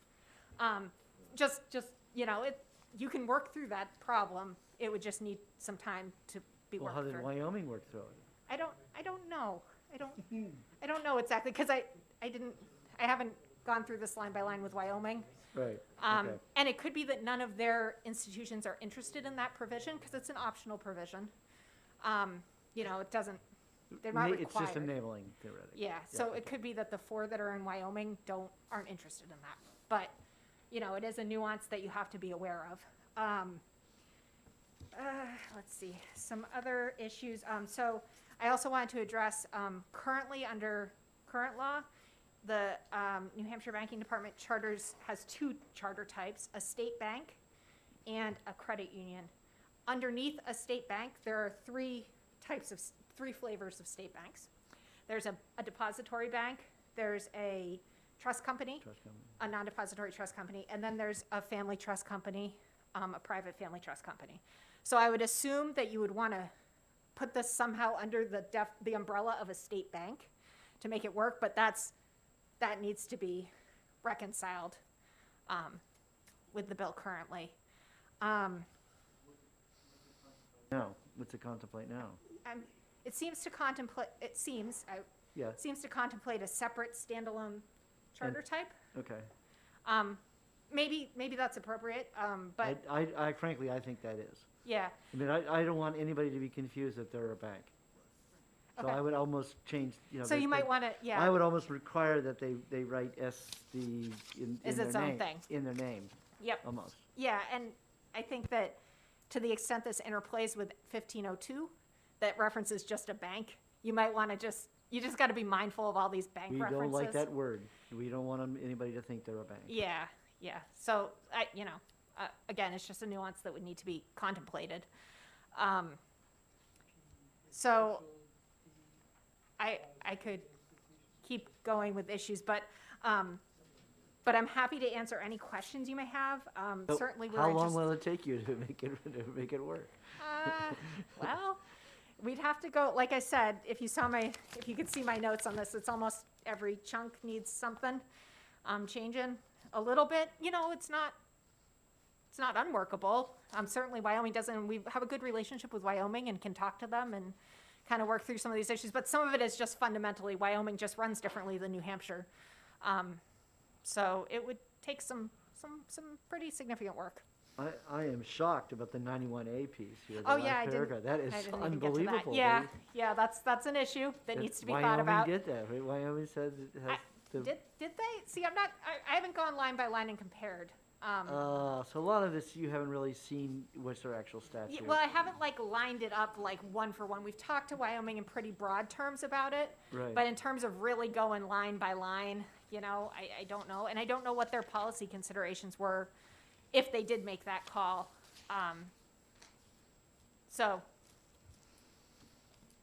Okay. And I'm happy to answer any questions anyone might have. And I have Nancy, who's my expert in trust companies, to the extent there's overlap. Right. Well, and I would say that as the sponsor of the original trust law, it was, in that case, it was different. We weren't lifting it from some other place. We actually had a room full of trust lawyers. It was a double room like this, and it was packed full of lawyers, and they literally, we went through every piece. But we were building it on the case law. We were building on what was already occurring case law in New Hampshire. Yeah. In this case, there is no case law, right? There hasn't been any case law, and that we're now trying to create something that is modeling theoretically off of somebody else who's already put their feet in the water. Yeah, I would add to that too, that this talks a lot about custody, and there's lots of different, I couldn't begin to list, Nancy's much better than me, there's lots of trust companies that do lots of different types of custody work. Correct. And it could be that some of this already fits within that world. We'd have to really understand what somebody would want to do to see it, to the extent some of it might fit in trust company world, I don't know. Right.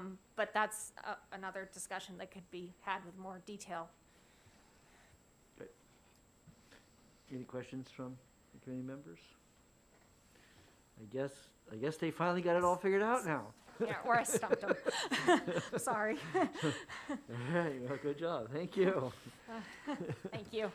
All right, last but not least, Christy Merrill and Ryan Hale. And you're not really going to take 10 minutes.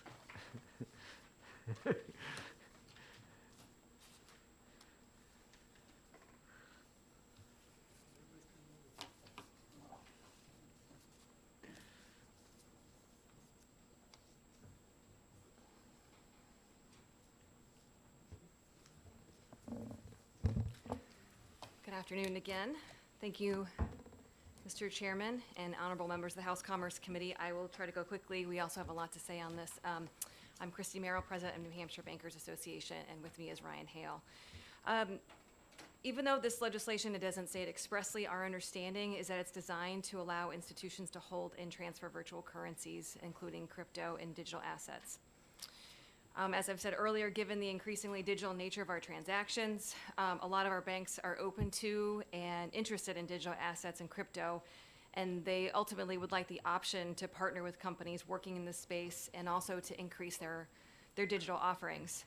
One example that I want to point out, if you're not aware, Walden Mutual is presently seeking a charter with the New Hampshire Banking Department, and if they're approved, they'll be the first new mutual bank in decades, I think actually 99 years in New Hampshire. And within, nationally, I think it's the first in 50 years, but they would be an institution that would have a primarily digital footprint. So I think they are evidence that New Hampshire's at the forefront of thinking about these types of ideas and how the needs of financial consumers are evolving and increasing online. With respect to virtual currencies, there are several banks across the country that have made the decision to get in this space. Just a few examples, you may have heard of Silvergate Bank in California. They're one of the leading banks in this space, and they accepted $4.3 billion in deposits from new and existing digital currency customers in the second quarter of 2021 alone. U.S. Bank recently announced it will provide custody services for fund managers. And these are just a couple of examples of banks that are in this space, and there are many more engaged and others looking to do so as well. And we know there are other banks that are reluctant to take the plunge until the federal banking regulators create clear guidance. As introduced, this proposal establishes a regulatory framework to allow a new class of banks that would be able to hold uninsured deposits, as been addressed, and is similar to a law in Wyoming. They would carry non-lending business for depositors, provide payment services, apply to become a member of the Fed Reserve, and engage in other business of banking. Even though it establishes a new type of bank charter, it would not be treated like a traditional bank in a lot of important ways. Besides not being insured by the FDIC, and we understand that the sponsor tries to address that, but it also won't be regulated by a federal agency. These are very significant policy considerations for the legislature and for you all to consider, and there are other issues that we want to point out. This being coupled with the ability to apply for a Federal Reserve master account exposes consumers and the payment system. And if a bank fails today, we know that consumers are assured their deposits are protected through the FDIC insurance. If this passes, a bank chartered under this new framework, and if it fails, it's unclear how the depositors would be impacted. And this raises concerns about consumer protections, as well as subjecting the traditional banking system to reputational risk. I just want to kind of go through some of the other issues we want to highlight. As been discussed, this legislation places the sole responsibility on the New Hampshire Banking Department.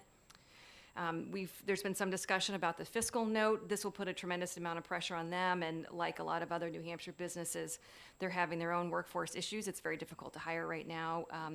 The fiscal note indicates they'll have to hire and train 7 new staff, incur expenses totaling $3.5 million over the next 3 years. And it's not clear to us how the department will locate these individuals with the requisite expertise to provide safe and sound regulatory oversight.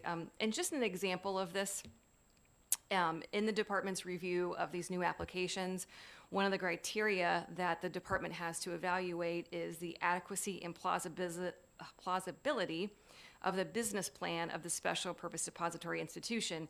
I think it's obvious that this will be require a very sophisticated employee with expertise and experience in this field.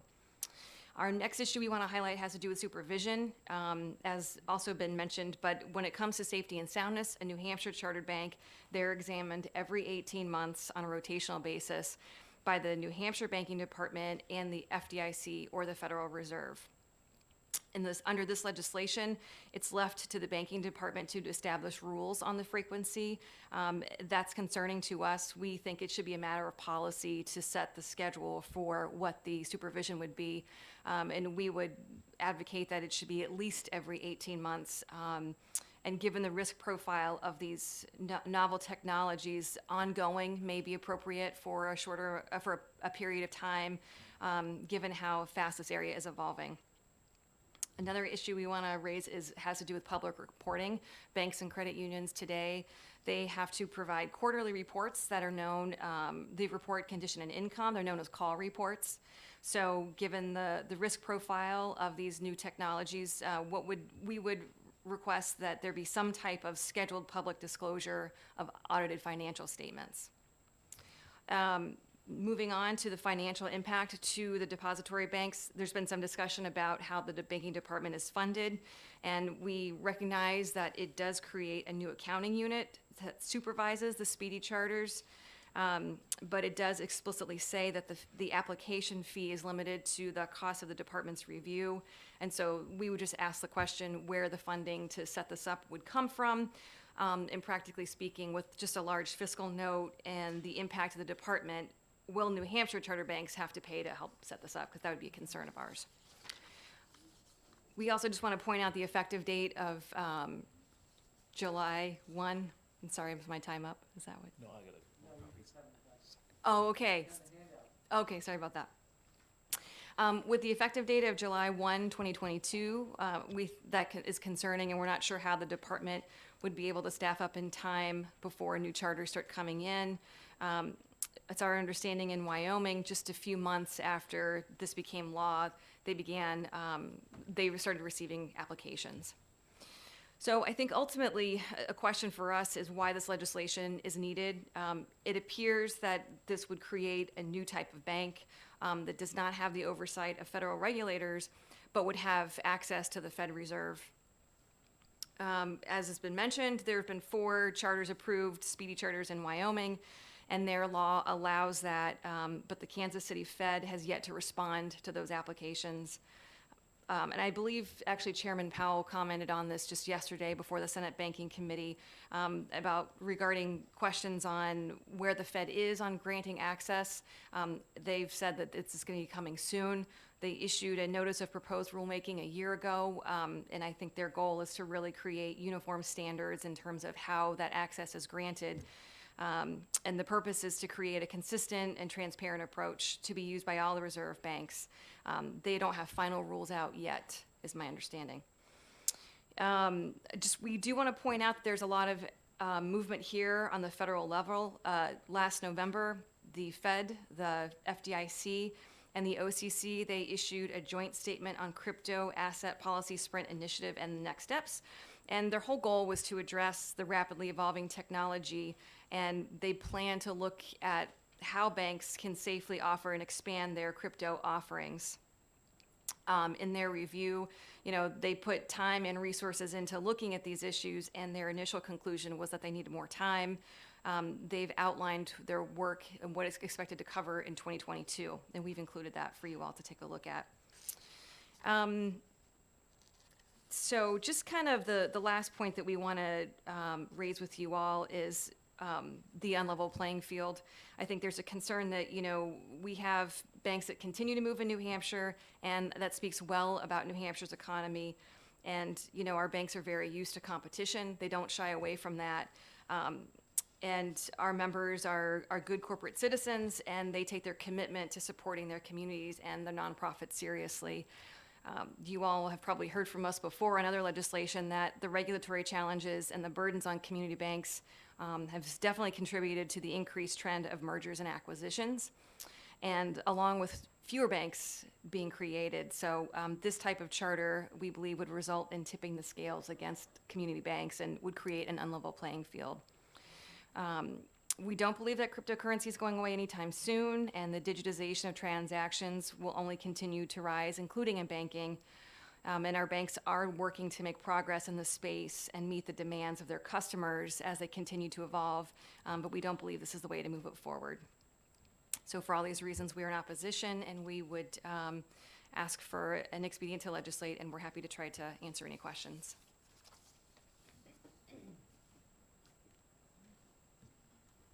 Questions? So, I'm a little confused. It sounded like this is something the banks that exist in New Hampshire already might want to do. So, rather than creating a new division, shouldn't we be working towards allowing our New Hampshire banks, the people who are already in the state, to do this? Chairman Hunt, I think we would agree that that's certainly appropriate way of looking at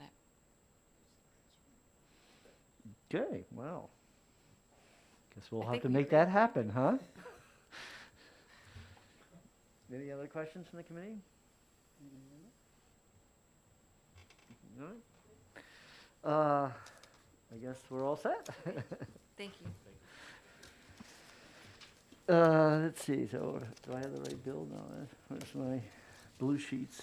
Blue sheets. Blue sheets, what did I do with blue Go sheets? get the other blue sheet. I thought I had them all. This is.